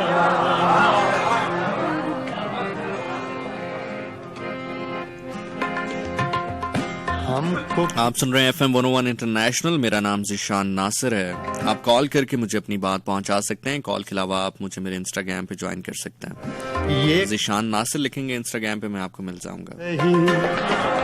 हमको किसके गम ने मारा, ये कहानी फिर सही, किसने तोड़ा दिल हमारा, किसने तोड़ा दिल हमारा, ये कहानी फिर सही, हमको किसके गम ने मारा, ये कहानी फिर सही, किसने तोड़ा दिल हमारा, किसने तोड़ा दिल हमारा, ये कहानी। अस्सलाम वालेकुम जी। हेलो जी, अस्सलाम वालेकुम। नाम नहीं बताना चाहते, जगह का नाम नहीं बताना चाहते, तो गुफ्तगू का आगाज कर सकते हैं मेरे भाई। जी, मैं बिल्कुल नाम नहीं बताना चाहूंगा और ना ही जगह का नाम बताना चाहूंगा। Go ahead. जी, वो मैं थोड़ा अपने बारे में बताना चाहता हूँ कि मैं शुरू से ही थोड़ा आशिक मजाज टाइप लड़का था, और कॉलेज में, यूनिवर्सिटीज में, क्लास में मेरी फ्रेंड्स होती थी लड़कियां, तो अब माशाल्लाह मैं शादीशुदा हूँ, और लेकिन मुझे दिल में एक गिल्ट सा आता है कि मैंने कुछ लड़कियों के साथ कोई वादा किया, फिर उसको तोड़ा, उनको थोड़ा मतलब डॉज दिया मैंने उनको, तो ये गिल्ट फील आता है, लेकिन मैं किसी से शेयर नहीं कर पाता। मैं सोच रहा था मैं किससे शेयर करूं, तो मैं आपको सुन रहा था, तो इसलिए मैंने आपको कॉल मिलाई कि ये मतलब रिलेशनशिप में होता है, हम उस टाइम तो माइंड में यही था कि चलो यार टाइम पास अच्छी तरह करना है तो कुछ भी लारे लगाते जाओ, लेकिन जब जरूरत पड़ने पर मैंने उनको खैर बद कह दिया। तो लेकिन ये बात मैं अभी तक किसी से शेयर नहीं कर पाया, लेकिन ये मेरे दिल में। आपसे एक सवाल पूछूं? जी सर। देखें, आपकी नौजवानी में या आपकी कॉलेज लाइफ में या आपकी यूनिवर्सिटी लाइफ में जो भी आपका रिलेशन रहा और उस रिलेशन में जो भी हुआ वो तो एक आपकी बहुत प्राइवेट और पर्सनल लाइफ है, और उसका तो गवाह सिर्फ और सिर्फ आपको या खुदा को होना चाहिए, या उस तीसरे बंदे को जो आपके साथ मौजूद था। तो मैं उसके बारे में तो कुछ भी आपसे नहीं पूछूंगा, क्योंकि वो सिर्फ आपका, उस शख्स का और खुदा का मामला है। लेकिन सवाल मेरा आपसे ये है कि क्या आपने उन रिश्तों में रहते हुए किसी को ये कहा कि मैं आपसे शादी करूंगा, या किसी को ये कहा कि मैं आपको जो है मैं आपके साथ जिंदगी का सफर जो है तय करूंगा? कभी कहा कि मैं आपसे शादी करने के लिए रेडी हूँ, लेकिन एन मौके पर मैंने उनको बहाने करके। एन मौका कौन सा था? वो उन्होंने अपने घर तक बात कर आया करीब। नहीं, शादी का मौका कितना करीब आया? मतलब क्या शादी की डेट फिक्स हो गई और तब आपने इनकार किया? नहीं, उससे काफी पहले। यानी कि रिश्ता हुआ ही नहीं, यानी कि ना आपके वाले, बस ये रिलेशनशिप ही रहा, मेरे तक रहा। अच्छा, और उनका क्या रिएक्शन था इसके ऊपर? उनको शायद मुझ पे बिलीव था बहुत ज्यादा, और मैं जो उनको स्टोरी सुनाता था वो मान लेती थी। नहीं, आप मुझे ये बताएं कि जब आपने मना किया कि नहीं मैं आपसे शादी नहीं कर सकता, तो क्या रिएक्शन था उनका? उनमें मैंने उनको डायरेक्ट बोला ही नहीं कि मैंने आपसे शादी नहीं कर सकता, मैंने बहाने डाल दिए कि घर वाले नहीं मान रहे, फलां नहीं मान रहा, अब्बू नहीं मान रहे, या अम्मी नहीं मानती, या दादी नहीं मानती। अच्छा, दूसरा सवाल मेरा आपसे ये है कि आपने भी कहा कि आप शादीशुदा हैं, सही है? जी। तो अब जो आपने शादी की उसमें और वो जो आपसे शादी करना चाहती थी, क्या फर्क था उस शख्सियत में? मतलब इस शादी को आपने एक्सेप्ट कर लिया, उनसे शादी नहीं की, क्या फर्क क्या लगा आपको कि यार ये शादी, मतलब आपने जाहिर है ये प्रपोजल एक्सेप्ट किया होगा तो शादी हुई ना, तो आपको लगा कि यार नहीं ये बेहतर है, वो बेहतर नहीं थी, ऐसा क्या? जी, ये तो मुझे बेहतर लगा है कि ये वाला बेहतर है, लेकिन उनको तो सिर्फ मैंने जस्ट वो एक मतलब ऐसे धोखे में रखा है जस्ट, बस मुझे ये था कि चलो मेरा यूनिवर्सिटी का टाइम अच्छा गुजर जाए, या मेरा प्रोफेशनल लाइफ का जो टाइम है वो अच्छा गुजर जाए, या मेरा स्कूल टाइम अच्छा गुजर जाए। मैं थोड़ी सी तल्ख बात है, आपके हवाले से नहीं है, मैं ओवरऑल कर रहा हूँ, जितने लोग सुन रहे हैं, मैं खासतौर पे जो खवातीन बच्चियां सुन रही हैं उनके हवाले से मैं मर्द की एक नेचर बताता हूँ आपको, क्योंकि बीइंग अ मेल में बहुत सारी चीजें खुद भी महसूस करता हूँ। जो मर्द छुप कर खातून से मिलने का आदी हो ना, वो उस औरत से शादी कभी नहीं करना चाहता। बिल्कुल सही बात है, ऐसा ही है।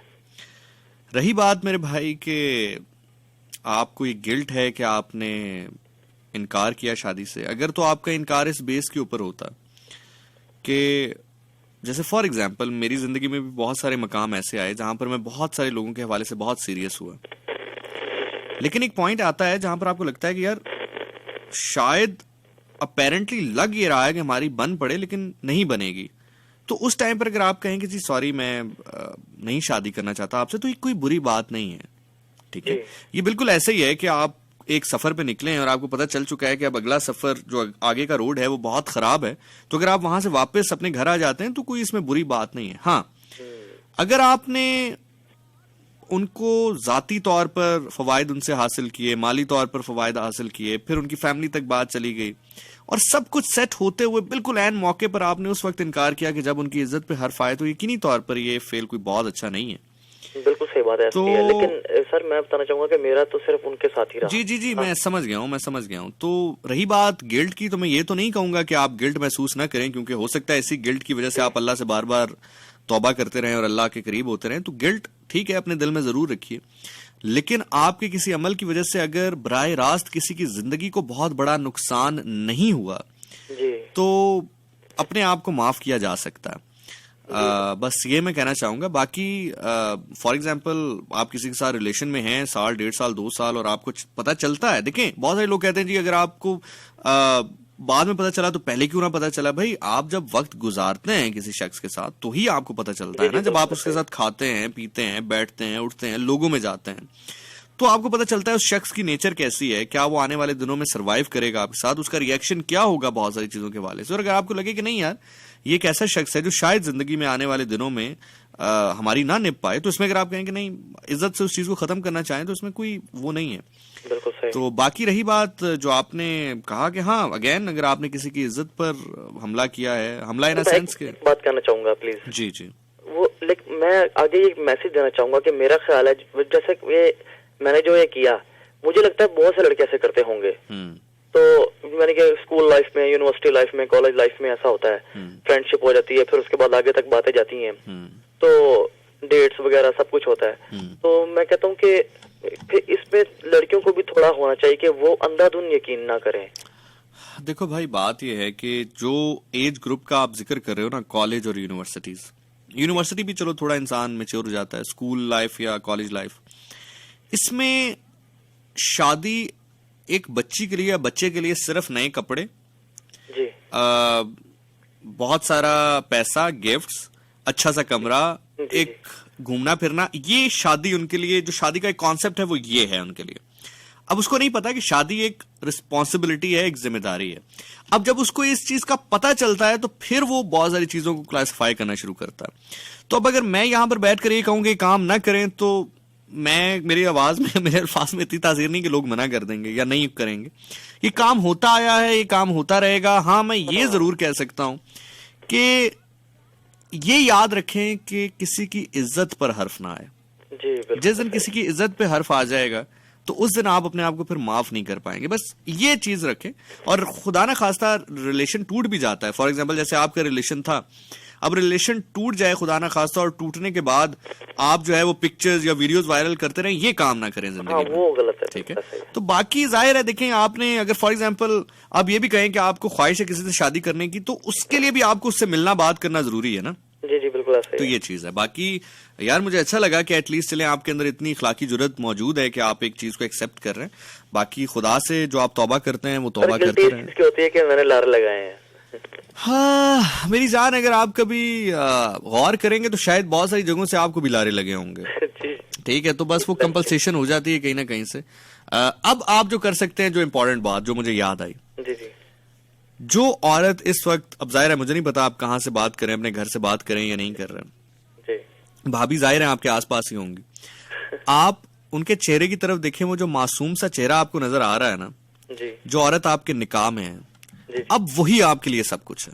जी बिल्कुल ऐसे ही सर। अब आप जो बेस्ट कर सकते हैं ना, वो ये कर सकते हैं कि जो मोहब्बत आप निछावर करते रहे टुकड़ों टुकड़ों में कहीं पर भी, वो इकट्ठी करें और सारी भाभी की झोली में डाल दें। बस इंशाल्लाह। It is as simple as that. ठीक है। बहुत शुक्रिया, अपना ख्याल रखिएगा। अल्लाह हाफिज।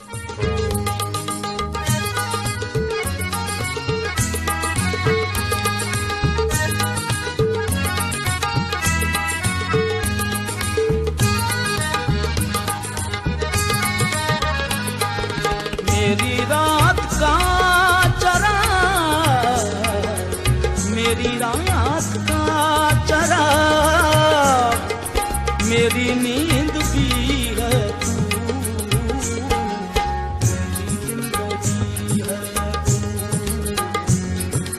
मेरी जिंदगी है तू,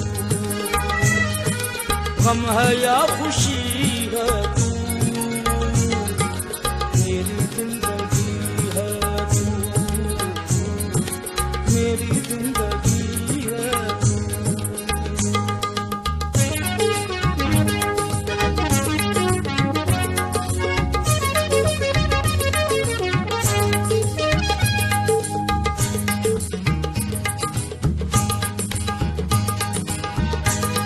ओके जी, मेरे इंस्टाग्राम अकाउंट से एक सवाल उठाते हैं। जिशान नासिर मेरा नाम है, जिशान नासिर लिखेंगे, मैं आपको इंस्टाग्राम पे मिल जाऊंगा, वहां मैसेज करें। आपके मैसेजेस वहां से भी बराह रास्त ले रहा हूँ। What to do as a confused nation? If we follow our hearts, we feel guilty for not adhering to societal standards, and if we follow social norms like a sheep, is it worth it? Also, how to tackle this problem as an individual? Secondly, as an adult, should a person follow his her heart or satisfy to solely nears and dears, or some middle way? Well, what I believe is कि आप जब बाकी फैसले अपनी जिंदगी के करते हैं ना, वो डिपेंड करता है कि आप जिंदगी में मैच्योर हुए हैं या नहीं हुए. इट्स नॉट अबाउट ओनली कि आपका जो शादी का फैसला है वही बताएगा कि आप मैच्योर हैं या नहीं. आप अपनी जिंदगी में फाइनेंशियल मामलात को किस तरह से टैकल करते हैं, that shows how mature you are. आप अपनी जिंदगी में अपने सोशल नॉर्म्स को या अपने सोशल कनेक्शंस को किस तरह से टैकल करते हैं, that shows how nice you are. तो आपको जब लगे कि यार आप वो चीजें बेहतर कर रहे हैं, then you can definitely have your own decision. You don't have to depend on other. It is as simple as that. अस्सलाम वालेकुम कॉलर. अस्सलाम वालेकुम. हेलो, अस्सलाम वालेकुम. जी वालेकुम सलाम जी. रेडियो बंद कीजिएगा. हेलो. ओके, आपसे रिक्वेस्ट है कि जब कॉल करें तो टेलीफोन को जो है वो रेडियो को जो है दूर कर लें टेलीफोन से. तो जो मैं बात कर रहा था कि you don't have to obey the social norms. क्यों? क्योंकि लोग आपके बिल नहीं भरते. ये बातें आपने बहुत दफा सुनी होंगी, लेकिन ये हकीकत है. लोग आपके बिल नहीं भरते. लोग आपके घर का राशन नहीं डालते हैं. लोग जब आप परेशान होते हैं तो आपको खुश करने के लिए नहीं आते हैं. सब कुछ आप अपने लिए खुद करते हैं. तो जब आपको लगे कि आप अपने आप के ऊपर डिपेंडेंट हैं, तो अपने से रिलेटेड फैसले आप खुद ले सकते हैं, but with mutual respect and understanding to all the elders. तो वो समझ जाते हैं. मैं आपको टू बी वेरी ऑनेस्ट एक बात बताऊं, बहुत दफा ये हवा ही होता है हमारे जहन में कि वो समझेंगे नहीं, लेकिन अगर आप उनको प्यार से और तरीके से समझाएं तो वो समझ जाते हैं. और याद रखिएगा कि इंसान के पास, हमारे पास दो जिंदगी हैं. गलत कहते हैं वो लोग जो कहते हैं इंसान के पास एक जिंदगी. इंसान के पास दो जिंदगी हैं. दूसरी पता कब शुरू होती है? जब आपको ये पता चल जाए कि आपके पास तो एक ही जिंदगी है. आफतों के दौर में चैन की घड़ी है, मेरी जिंदगी है. अस्सलाम वालेकुम जी. Hello hello hello. जी वालेकुम सलाम. नाम और जगह का नाम नहीं बताना चाहते तो गुफ्तगू का आगाज कर सकते हैं. जी बिल्कुल, नाम में नहीं बताऊंगा, जगह का नाम में नहीं बताऊंगा, लेकिन जान सुन रहा था आपको मैं. और हर शख्स के दिल में कोई ना कोई बात होती है जिसको कहना चाहता है, बताना नहीं चाहता. तो मैं आपसे ये डिस्कस करना चाह रहा हूँ, उसका जवाब मैं चाहूंगा. आप माशाल्लाह बता रहे हैं, आज भी कर रहे हैं. तो मेरी लाइफ में भी कुछ ऐसा ही इशू है कि शायद मैं समझता हूँ अपने आप को कि मैं गलत हूँ किसी वक्त पे, और किसी वक्त तो मुझे लगता है कि शायद मैं गलत नहीं हूँ, मैंने अच्छा फैसला किया. तो ये आपने मुझे बताना है कि मैंने अच्छा फैसला किया है या गलत किया. मैं जब छोटा था, अभी मेरी एज 30 है, और एक मैं हैंडसम जॉब करता हूँ, फाइनेंशियली में बड़ा स्ट्रांग, और जिंदगी में जो शख्स मैं चाहता था कि मैं उस मकाम पे पहुंच जाऊं, मैं पहुंच चुका हूँ. लेकिन जब आपको पता है कि स्टार्ट करता है इंसान लाइफ, तो फैमिली भी उसे कहती है कि आप शादी करना है, और जगह जगह से उसको प्रपोजल भी आ रहे होते हैं या फैमिली भी चाह रही होती है. तो जिंदगी में ऐसे बहुत दफा ऐसे मौके आए कि जिसमें मुझे रिफ्यूज करना पड़ा अपनी फैमिली को, बाकी लोगों को. और फिर वक्त के साथ साथ ऐसा हुआ कि बहुत अच्छे अच्छे ऑप्शंस मैंने लूज कर दिए. जैसे एक साहब आए और उन्होंने बात की थी कि मैंने नारे लगाए या मैंने ना की या ऐसे किया वैसे किया, तो मेरे जहन में जो टारगेट था अपनी लाइफ में कि किसी मकाम पे मैंने पहुंचना है, मैं उसको अचीव करने के लिए बाकी सारी चीजों को रिफ्यूज करता रहा. लेकिन अब मैं लाइफ में किसी एक ऐसे स्टेज पे पहुंच चुका हूँ कि जहाँ पे सब कुछ होने के बावजूद मुझे ऐसे लगता है कि कुदरत है या कोई ऐसी ताकत है जो मुझे उस खुशी से महरूम रखे हुए, जिस खुशी की तलाश में शायद वो खुशियां शायद मेरी झोली में थी और अब वो उठा ली गई और उनकी मैं तलाश में हूँ और वो मुझे खुशियां नहीं मिलती. सब कुछ होने के बावजूद दुनिया की जो सामने आपको दिख रही होती है चीजें कि ये अगर ऐसा होगा या वैसा होगा या आपके पास ये सब होगा, दुनिया के सारे वसाइल आपके पास होंगे अगर, तो ये चीजें आपको मिल जाएंगी, बड़ी आसानी से मिल जाएंगी. लेकिन ऐसा मुमकिन नहीं हो पा रहा। तो शायद मैं किसी वक्त सोचता हूँ कि मैंने कोई गलती की लाइफ में, किसी मकाम पे ऐसी जिसकी मुझे अभी सजा मिल रही है, या मैं सोचता हूँ कि या कुदरत की वजह से रुकावट है, या इसमें भी कोई बेहतरी है, मुझे समझ नहीं आ रही, मैं कंफ्यूज हूँ। Brother, I can totally understand आप क्या कह रहे हैं। मैं यकीन जाने शायद आपकी बात को आपसे बेहतर शायद मैं समझ सकता हूँ, और जहां तक मैं इसके ऊपर बात कर सकता हूँ या गुफ्तगू कर सकता हूँ, तो मैं इतना ही कह सकता हूँ कि जिंदगी में आप जो भी हासिल करते हैं ना, उसकी एक प्राइस होती है, उसकी एक कॉस्ट होती है, उसका एक सेक्रीफाइस होता है। आप किसी भी शख्स से पूछ लें, अगर कोई बहुत ज्यादा कामयाब आदमी है, चाहे अब देखिए कामयाबी का मयार हर शख्स के लिए डिफरेंट है। फॉर एग्जाम्पल, अगर कोई आदमी कहता है कि मेरे लिए कामयाबी का मयार ये है कि 30 साल की उम्र में मेरे पास एक अच्छी जॉब हो, एक वेल सेटल्ड मेरी लाइफ हो, तो अगर आप उससे पूछें तो बहुत सारी शादियां उसने मिस की होंगी, जॉब पे जाता रहा होगा, बहुत सारे जनाजे उसने मिस किए होंगे, जॉब पे जाता रहा होगा। तो हर चीज का एक सेक्रीफाइस है, और कभी कभार हमें जिंदगी में बहुत सारी चीजों को छोड़ना पड़ता है और उनका सेक्रीफाइस करना पड़ता है जिंदगी में आगे चलने के लिए। आप अगर चेस खेलें ना, शतरंज खेलें, तो उसमें सबसे खूबसूरत चीज वो आपको यही सिखाती है कि कभी कभी आपको आगे बढ़ने के लिए कुर्बानी देनी पड़ती है, सेक्रीफाइस करना पड़ता है, और कभी कभी रानी जिससे बहुत ज्यादा मोहब्बत होती है उसको भी सेक्रीफाइस करना पड़ता है। तो सबसे पहले तो दोस्त, आपने जिंदगी में अगर कुछ अचीव किया है और उसकी कॉस्ट के ऊपर आपको किसी चीज को छोड़ना पड़ा है, तो ये आपने बिल्कुल भी गलत नहीं किया है, क्योंकि we all have to take decisions on our priorities. हमें जो हमारी जो प्रायोरिटीज होती हैं उसको सामने रखते हुए फैसला लेना होता है। सो टू बी वेरी ऑनेस्ट, अगर मैं आपको अपनी बात बताऊं तो बहुत सारी जॉब्स मैंने ऐसी छोड़ी अपने आर्ट को सामने रखते हुए, लेकिन अगर आप मुझे आज पूछें तो फाइनेंशियल शायद मुझे बहुत ज्यादा फायदा होता। मैं अभी फाइनेंशियल जहां पर हूं शायद उससे बहुत ज्यादा आगे होता, लेकिन शायद मुझे ये सुकून ना होता जो मुझे अभी सुकून हासिल है मेरे सीने में। तो अगर तो मेरी प्रायोरिटी मेरा सुकून थी, फिर तो मैं एक कामयाब आदमी रहा, लेकिन अगर अब मेरी प्रायोरिटी पैसा है तो फिर शायद मैं नाकाम आदमी रहा। तो सबसे पहले तो अगर आपके पास कुछ है तो अल्लाह का शुक्र अदा करें, अल्हम्दुलिल्लाह कहें उस पर। रही बात इसकी कि वो जो आपको लगता है कि शायद बेटर ऑप्शन आपके पास होते और आपने बेटर ऑप्शंस को लूज किया, तो ये हकीकत है, कभी कभी इंसान बेहतरीन की तलाश में बेहतर को खो देता है। लेकिन दोस्त, एक चीज ये जरूर याद रखना कि जो भी आप फैसला लेते हो ना, उस फैसले के ऊपर रिग्रेट इसलिए नहीं करना चाहिए क्योंकि वो फैसला आपने उन हालात को मद्देनजर रखते हुए लिया होता है। ठीक है, फॉर एग्जाम्पल, आप 10 साल बाद किसी अपने फैसले पर रिग्रेट करोगे, नहीं यार मुझे ये फैसला नहीं लेना चाहिए था, तो आप एक्चुअली आज के अपने उस शख्स को सामने रखते हुए बात कह रहे होते हो कि नहीं यार मुझे फैसला नहीं लेना चाहिए था।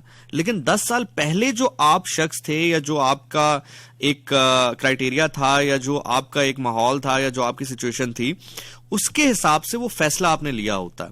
और समटाइम ये भी होता है कि हमें बहुत सारे फैसले लगते हैं कि यार ये हमारे लिए शायद ठीक होते, लेकिन शायद वो ठीक ना होते।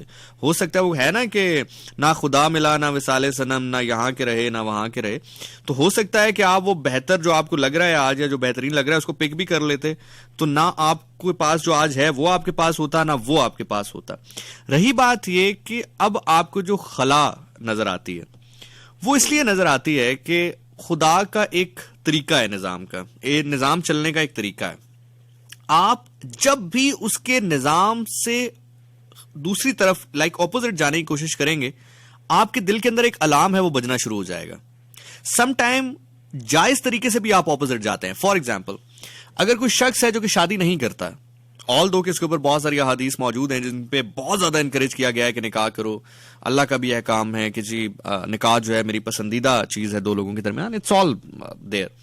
लेकिन फॉर एग्जाम्पल, अगर कोई शख्स शादी नहीं करता है तो भी उसने बराह रास्त खुदा की खिलाफ वर्जी नहीं की है। समझ रहे हैं मेरी बात? यानी कि आप उसके निजाम के ऑपोजिट जा रहे हैं, लेकिन आप ऐसे ऑपोजिट नहीं जा रहे जैसे फॉर एग्जाम्पल आप सूद नहीं ले रहे। सूद ले रहे हैं तो आप बाकायदा तौर पर उसके खिलाफ खड़े हो रहे हैं ना। तो इसी तरह सम टाइम अब जो खुदा का निजाम है वो यही है कि आप एक खास उम्र में पहुंचकर निकाह करें, उसके बाद दुनिया का जो एक सिलसिला चल रहा है, आपकी औलाद इस दुनिया में आए, फिर आप उसको अल्लाह के अहकामात बताएं, and the list goes on. क्योंकि अल्लाह फरमाता है कुरान में कि we created you in the pairs, हमने तुम्हें जोड़ों में बनाया है। लेकिन इसका ये कतन मतलब नहीं है कि अब चूंकि एज हो जाए, चूंकि आप सेटल हो जाए, तो अब आपने शादी करनी ही करनी है। अब जो आपका मकाम है जहां पर आपको लग रहा है कि यार आपके अंदर खला है, वो खला बेसिकली अब यही है क्योंकि एक इंसान के तौर पर, एक इंडिविजुअल के तौर पर जो आप अचीव करना चाहते थे वो आप अचीव कर चुके हैं। हाँ, अगर अब इसके बाद कोई बड़ा गोल आपका होता, अब बना लें तो वो अलग बात है। मैं अब आपको एक बड़े मजे की बात बताता हूं। हो सकता है कि आप मेरी कॉल के बाद सोचें या आप कहीं यार क्या मतलब मेरे गोल खत्म हो गया, मैं कोई बड़ा गोल बना लेता हूं। ऐसा नहीं है।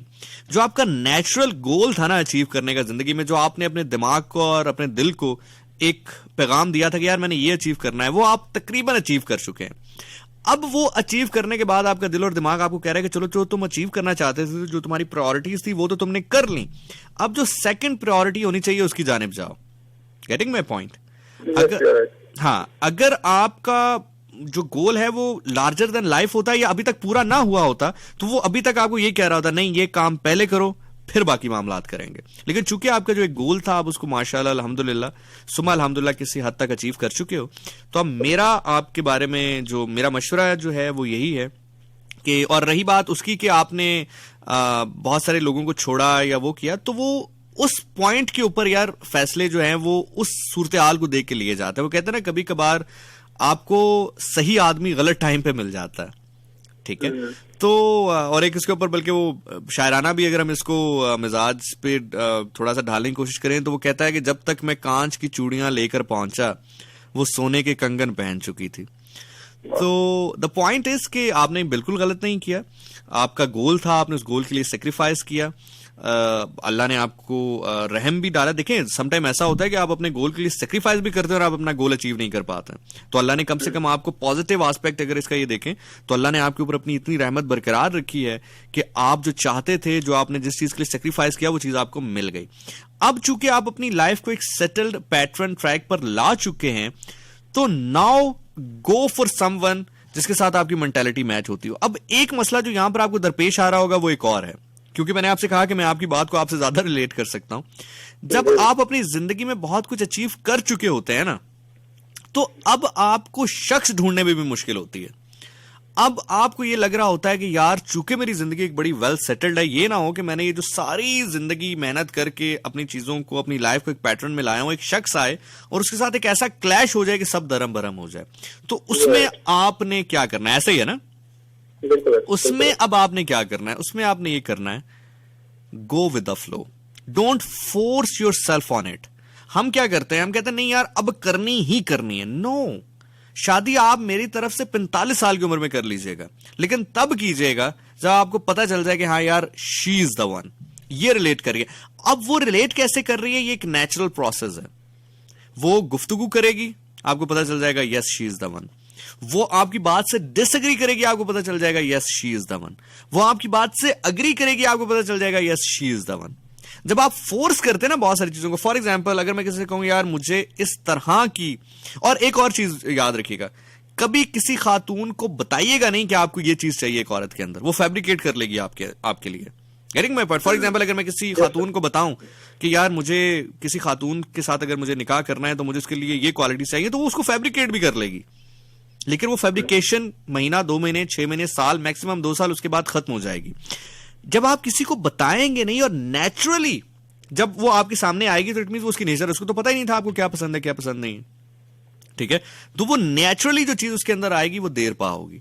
सो बाकी ये है कि आपने कुछ गलत नहीं किया है, आपका फैसला बिल्कुल दुरुस्त था। आपका चूंकि सवाल ये था कि मैंने आपको बताना है कि आपका फैसला ठीक था या नहीं, तो आपका फैसला मेरे नजदीक बिल्कुल ठीक था। अल्लाह ने रहमत की, आपने अपने गोल्स को अचीव कर लिया।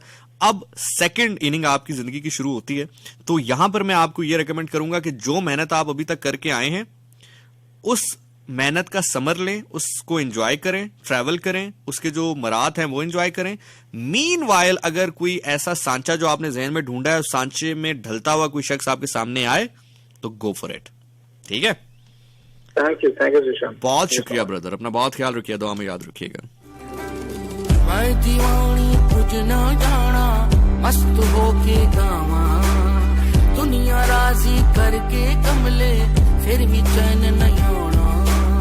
सारी खुशियां मिल जावते पीछे की रह जाना, सारी खुशियां मिल जावते पीछे की रह जाना। तेरे बस में कुछ भी नहीं है, दिल में समझावा, तू झूम झूम झूम झूम मजीद 2 कॉल्स और लेंगे। जो कॉल अभी भाई की आई थी, 3rd लास्ट कॉल थी, इसके बाद 2nd लास्ट और फिर लास्ट कॉल, और फिर मैं आपसे इजाजत लूंगा।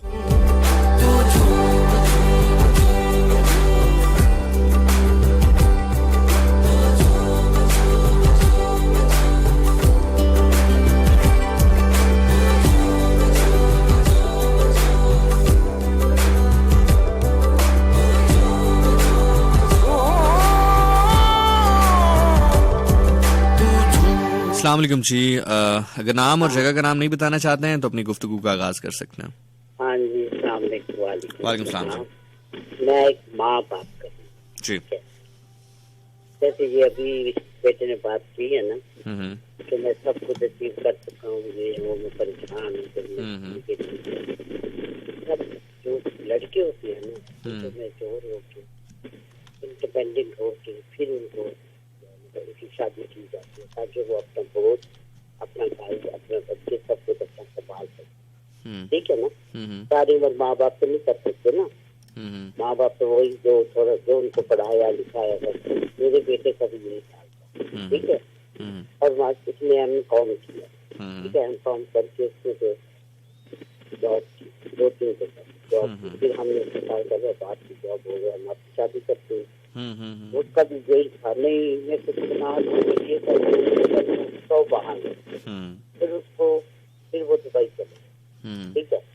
फिर उनको सब दोस्तों ने कहा कि भाई देखो मेरी बात सुनो, अब आपने ये जैसे इन्होंने कहा कि मैंने एक रखा हुआ था कि में हो जाए, तो मैं फिर सब लोगों ने ये कहा कि भाई बेटा ये चीज आप कर लेना। ठीक है, सब कुछ आपके माँ बाप ने सब कुछ आपके लिए बनाया हुआ है। आप जो अगर वो कह रहे हैं तो आप अपनी शादी कर लो। ये एज है, अब 30 तो होगी ना, हम काम करने के बाद 30 जब तक करके 30 हो गए। अब हमने कहा हम पूरी कर लेते हैं, तो अब आप कर लो। तो दोस्तों ने उनको समझाया, सबने उनको किया कि तो मैंने कहा ठीक है, अगर मेरे माँ बाप भी सब कह रहे हैं तो जो है ना मैं कर लेता। मैंने बात मान ली। सब कुछ तो मुकम्मल हो चुका था, सब चीज तो माँ बाप आपको पता है सब कुछ होते हैं। इनका भी था जो वो भी उन्होंने कहा दुबई का उसको बड़ा शौक करने का, जाओगे दुबई रहो, जहाँ मर्जी रहो, बाहर जाओगे। फिर हमने उनकी शादी की, सब कुछ किया। माशाल्लाह अल्लाह ने उनके तरक्की दी, अब वो माशाल्लाह 3 बच्चे के बाप है, जिंदगी है, माँ बाप के साथ दिया।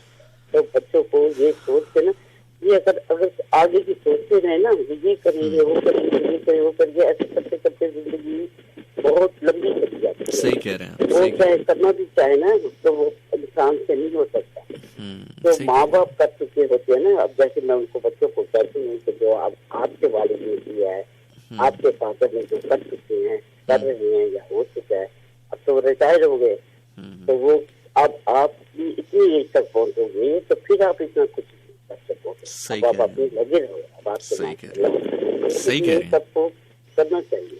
दुरुस्त फरमा रहे हैं आप माजिद। जो है ना, इंसान जो है ना, वो अगर ये सोचता रहे मैं ये करूँ मैं वो, इससे टाइम बहुत वेस्ट हो जाता है। जी माजिद, दुरुस्त फरमा रहे हैं। आप बताइए आप क्यों शादी कर रहे हैं? आप तो करें। मुझसे पूछ रही हैं आप? हाँ, मुझसे पूछ रही हैं आप, मैं शादी क्यों नहीं कर रही? हाँ, मैं आपसे इंसान नासिक से पूछ रही हूँ। पहली दफा मेरी कॉल मिली है, बहुत कोशिश करती हूँ, आपका प्रोग्राम में बहुत सुनती हूँ, आपके सब बहुत अच्छे प्रोग्राम होते हैं। मुझे ऐसा लगता है आपकी मामा भी बहुत कहती है आपको बेटा शादी कर। जी माएँ तो मेरे ख्याल से माओं का अगर बस चले ना तो शायद बच्चे अभी डायपर में ही हों तो उनकी शादियां करवा दें। तो बाकी मैं आपको बताता हूँ कि मैं क्यों शादी नहीं कर रहा। खैर, बहुत शुक्रिया माजिया, आपका बहुत बहुत ख्याल रखिएगा, आपके लिए बहुत दुआएं। और मुझे लगता है कि शादी जो है वो किसी को सुख देने का नाम है, लेकिन अगर आपको ये लगता हो कि आपका सफ़र बहुत कठिन है, बहुत सेक्रीफाइसेस और कुर्बानियाँ चाहिए उसमें, तो उस सफ़र में किसी को शामिल करने के लिए आपका बड़ा ऑनेस्ट होना बहुत ज़रूरी है और उसको स्ट्रेट अवे बताना बड़ा ज़रूरी है कि ये सफ़र इतना आसान नहीं है, ये सफ़र बहुत कठिन है। यकीनी तौर पर हर इंसान की ज़िंदगी में मुश्किलात और कुर्बानियाँ होती हैं, लेकिन कुछ कहानियाँ बहुत अलग होती हैं। वो कहानियाँ इतनी अलग होती हैं जो शायद ना सुनाई जा सके ना समझाई जा सके। तो ये सिलसिला है। बहरहाल मैं तो इस काम में यकीनी तौर पर इस चीज़ का कायल हूँ कि किस्मत की बात है, इंसान जो भी कह ले जो भी कर ले, ये एक ऐसी चीज है जो गैम्बल है और ये किस्मत की बात है। बार कैफ, जहां तक आपने मुझसे सवाल किया कि मैं क्यों नहीं करता, तो उसका जवाब आई थिंक मैं दे चुका हूँ। आखिरी कॉल लेने की बारी आ चुकी है जनाब, और सारी टेलीफोन लाइंस जो हैं वो इस वक्त ब्लिंक कर रही हैं। तो मैं कोशिश करता हूँ कि बात की जा सके। राजी करके कमले फिर भी चैन नहीं होना, सारी खुशियां मिल जावन ते पिछ की रह जाना, सारी खुशियां मिल जावन ते पिछ की रह जाना, तेरे बस में कुछ भी नहीं है दिल में समझ। अस्सलाम वालेकुम जी। हेलो जनाब, कौन बात करें, कहाँ से? अस्सलाम वालेकुम कॉलर। वालेकुम अस्सलाम। नाम और जगह का नाम नहीं बताना चाहते हैं तो गुफ्तगू का आगाज कर सकते हैं। जी बिल्कुल जीशान भाई, मेरा एक मसला है, ठीक है। तो मैंने तो अपना शादी कर लिया, हमारे आपस में शादी हो गई थी। तो मेरा चाचू है और मेरा अब्बू है, उन दोनों की ना आपस में नहीं बनती है और अभी भी नहीं आपस में बन रही, ठीक है। वो जो हम जो पसंद करते थे, मैं अपने कजन को, ठीक है, और जो मेरे चाचू की बेटियां हैं वो कम से कम 4-5 तो अभी भी उनकी कुआरी है, घर पे है। तो वो सिचुएशन ये है कि वो दोनों के आपस की ना जो लड़ाई की वजह से हमारी कजन, आप उनसे शादी नहीं करना चाहते थे ना? आप उनसे शादी नहीं करना चाहते थे ना? आप उनसे शादी नहीं करना चाहते थे ना? नहीं, मैं शादी करना जहाँ पर आपकी शादी हुई, आप खुश हैं? मैं तो खुश हूँ, ठीक है, लेकिन वो जो बातें सुनने को मिलती है ना, जो हमारे आपस की जो कजन है, बात यह है कि अगर तो आपने किसी ऐसी जगह पर शादी की है जहाँ पर आपने, इस वजह से आपने अगर कहीं ऐसी जगह शादी की है जहां पर अब आपको लगता है कि आपका फैसला गलत है, फिर तो चलें, इसके ऊपर बात करना बनता भी है। लेकिन अगर आपको लगता है कि आप खुश हैं तो फिर लोगों की बातों की परवाह ना करें, फिर खुश रहें आप, ठीक है। नहीं देखिए दीशन भाई, ये तो बात कहते हैं ना कि चाचू की लड़ाई की वजह से कोई घर पे खुशी आ जाता है या कोई गमी आ जाता है, तो आपस में तो दूरियां तो रहती है ना। तो सिचुएशन ये है कि ये दूरियां किस तरह खत्म हो जाए। अल्लाह ने आपको 4 की इजाजत दी है, फिर एक उधर से भी शादी कर लें। वो इजाजत नहीं मिलती ना, अगर मैं कर लेता, क्योंकि मैं जब भी यार दूरी खत्म हो जाएगी ना, इससे बेहतरीन मशवरा क्या दूं मैं आपको? नहीं, मैं ये कह रहा था, मैंने कहा आपस में दूरियां तो खत्म हो जाए। तो मैंने आपको, मैं आप यकीन करें, मैं आपको वही तो मशवरा दे रहा हूँ कि दूरी खत्म हो जाएगी, उससे बेहतर क्या मशवरा दूं मैं आपको? तो उसके अब्बू नहीं है ना राजी, अगर वो मैं करना चाह रहा हो जाएंगे। तो अगर वो आपके लिए राजी नहीं है तो फिर छोड़ें जान उनकी। अगर वो आपके लिए अभी राजी नहीं है तो फिर आप क्यों उनके पीछे हैं? आप छोड़ दें, वो खुश हो जाएंगे, खुद ही सेट हो जाएंगे। उसकी वजह से नहीं रीशान, मेरा कहने का मकसद ये है कि ठीक है, हमारे घर पे जो खुशी आ जाती है या कोई गमी आ जाती है, ब्रदर देखें, आप अपने पेरेंट्स को लेके जाएंगे ना, माफी मांगे, वो मान जाएंगे। अब इससे आगे क्या कह सकते हैं? नहीं, हमारी वजह से नहीं लड़ाई है, ठीक है ना। फिर किसकी वजह से लड़ाई है? क्योंकि अब्बू और चाचू की वजह से दोनों की आपस में, बड़े हैं वो आपस में, वो बड़े हैं वो आपस में सॉर्ट आउट कर लेंगे, आपको क्या पड़ी है फिर, ठीक है। ये वो नहीं होते ना, मैं ये बोल रहा हूँ कि जो मेरे भाई हैं कुछ वो चाचू की तरफ है, जो चाचू के जो लड़के हैं वो कुछ अपने, ठीक है ना। वो नहीं आपस में अगर जबरदस्ती किसी को मोहब्बत से, नफरत से साथ रहने से बेहतर है मोहब्बत से अलग रहें, ठीक है। नहीं वो तो ठीक है सिलसिला, मेरा कहने का मकसद ये था कि अब इसको किस तरह सिचुएशन पे आगे चलना चाहिए।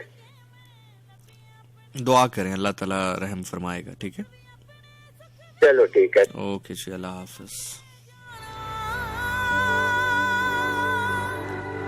हाँ, यकीन करें मेरा दिल नहीं कर रहा कि मैं यहाँ से जाऊं, क्योंकि मैंने आपसे वादा किया था जब तक आप आते रहेंगे मैं आपसे बात करता रहूंगा। अस्सलाम वालेकुम कॉलर। हेलो।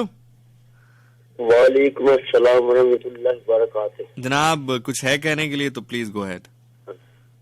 जी, मैं आपका नाम भूल गया, अभी मुझे याद आ रहा था। आप छोड़े नाम को, आप गुफ्तगू जो करना चाहते हैं वो गुफ्तगू करें। अल्हम्दुलिल्लाह, अल्लाह पाक का शुक्र है। मैं यही कहूँगा इस टॉपिक पे कि हमारे बच्चे जो है ना, बच्चे और बच्चियां, बेटियां, सब बेटियां मेरी माशाल्लाह, जितनी भी हैं, मुस्लिम नॉन मुस्लिम, मैं उनके सर पे दुपट्टा ही लूंगा इंशाल्लाह। चलें, दूसरी कॉल लगातार इस तरह की हो गई है। अस्सलाम वालेकुम कॉलर। अस्सलाम वालेकुम कॉलर। हेलो। वालेकुम अस्सलाम। बेटा आप आई थिंक तीसरी दफा कॉल कर रहे हो, आपने पहले कॉल किया है ना? हाँ, बस एक दफा ही कॉल करते हैं मेरा बेटा। बहुत बहुत शुक्रिया आपका। वेल जनाब, क्योंकि अब कॉल्स का जो सिलसिला है वो तसलसल जिस तरह से आ रहा था वो टूट रहा है, तो हम इसको इसी अच्छे नोट पे ही ख़त्म करते हैं। बल्कि बाय द वे मुझे नहीं पता था, जब मैं प्रोग्राम करने आ रहा था तो मैं आपके लिए इतना लंबा प्रोग्राम करूंगा, क्योंकि 10 बजे मैंने शुरू किया था, ऑलमोस्ट 2 बजने वाले हैं, 4 घंटे हो रहे हैं, बैक टू बैक 2 शोज़ कर लिए। चलें, आप लोगों का गिला धुल जाना चाहिए, क्योंकि मैंने पिछले जो शो है उस पर छुट्टी मार ली थी। बस जी, जाने से पहले आपसे यही कहेंगे कि मुझे बड़ा अच्छा लगा प्रोग्राम करके, और इस तरह का एक आध प्रोग्राम अब हम प्लान करते रहेंगे। मेरा ख्याल से ये शायद अल्लाह की तरफ से ही कुछ होना था कि एक नया फॉर्मेट, एक नया सेगमेंट, बैठे बैठे ही जब मुझे पता चला कि मैंने प्रोलॉन्ग करना है प्रोग्राम को, 2 घंटे और लेकर जाना है आगे, तो अचानक ही मेरे जहन में ये आइडिया आया और माशाल्लाह बड़ा मजा आया इस आइडिया को आज पुट इन करके। तो हम जो है वो इसको प्रोलॉन्ग करेंगे इंशाल्लाह। नेक्स्ट प्रोग्राम्स में भी किसी न किसी दिन जो है हम आपके लिए ले आया करेंगे। और जाने से पहले वही बात जो हमेशा आपसे कह के जाता हूँ कि कहीं भी पहुंचने के लिए कहीं से निकलना बहुत जरूरी हुआ करता है। और एक बात जो बाबा फरीद ने कही थी कि छोड़ फरीद न यार द दामन दूहा जहाना दाओ साडा जामन, वो दामन अल्लाह के नबी हजरत मोहम्मद मुस्तफ़ा सरकार दो आलम रहमतुल आलमीन रऊफुर रहीम सल्लल्लाहु अलैहि वसल्लम का है। तो अगर आपको लगता है कि कोई गलती आपसे नहीं हुई और आपको कोई जमानत की जरूरत नहीं है तो ठीक है, फिर चलने दें जैसे चल रहा है। लेकिन अगर कहीं ना कहीं कोई गलती हुई है तो छोड़ फरीद न यार द दामन दूहा जहाना दाओ साडा जामन। और अल्लाह ताला आपको ईमान के साथ रखे, कुल्ले ईमान के साथ रखे, कोई गम ना दे सिवाय गम हुसैन अलैहिस्सलाम की। गम आपको सजदे की हालत में जाके मांगना पड़े तो जरूर मांगिए, खुश नसीब है वो आंख जो गम हुसैन अलैहिस्सलाम पे रोए। और मेरा नाम ज़ीशान नासिर है, मैं प्रोग्राम करता हूँ हर जुमेरात की रात 10 से 12 और हर इतवार की रात 12 से लेकर 2 बजे तक। आपके फीडबैक का मुझे बड़ी बेसब्री से इंतजार रहता है। फीडबैक देने के लिए फेसबुक पर ज़ीशान नासिर लिखेंगे, आपको मेरा फैन पेज मिल जाएगा। Same on Insta Zeeshan Nasir लिखेंगे, मैं आपको मिल जाऊंगा। वहां पर थ्रू मैसेज मुझे आप अपना फीडबैक पहुंचा सकते हैं। टिल देन नेक्स्ट टाइम अपना बहुत बहुत बहुत ख्याल रखिएगा। हक मौजूद, सदा सदा सदा मौजूद। और कोशिश यही करें कि जिंदगी में खैर बांटें। जब आप जिंदगी में खैर बांटते हैं तो आप खुद बेखैर नहीं रहते, आपको खुद भी खैर मिलती है। सब दा भला सब दी खैर, अल्लाह सोने दे हवाले। और आपके फीडबैक का रहेगा इंतजार। टिल द नेक्स्ट टाइम, जिंदगी ने सांसों ने और सबसे बढ़कर अगर अल्लाह ने मौका दिया तो आपसे मुलाकात होगी आने वाले इतवार रात 12 बजे प्रोग्राम 101 इंटरनेशनल के साथ। बहुत शुक्रिया, पमाने खुदा, जाए जी। पाकिस्तान हमेशा जिंदाबाद। Zeeshan Nasir science out. झूम झूम झूम झूम, तू झूम झूम झूम झूम। मैं दीवानी कुछ न जाना, मस्त होके गावा, दुनिया राजी करके कमले फिर भी चैन नहीं होना। सारी खुशियां मिल जावन ते पिछ की रह जाना, सारी खुशियां मिल जावन ते पीछे की रह जाना। तेरे बस में कुछ भी नहीं है, दिल नू समझावा। तू झूम झूम झूम झूम, ओ तू झूम झूम, तू झूम झूम, तू झूम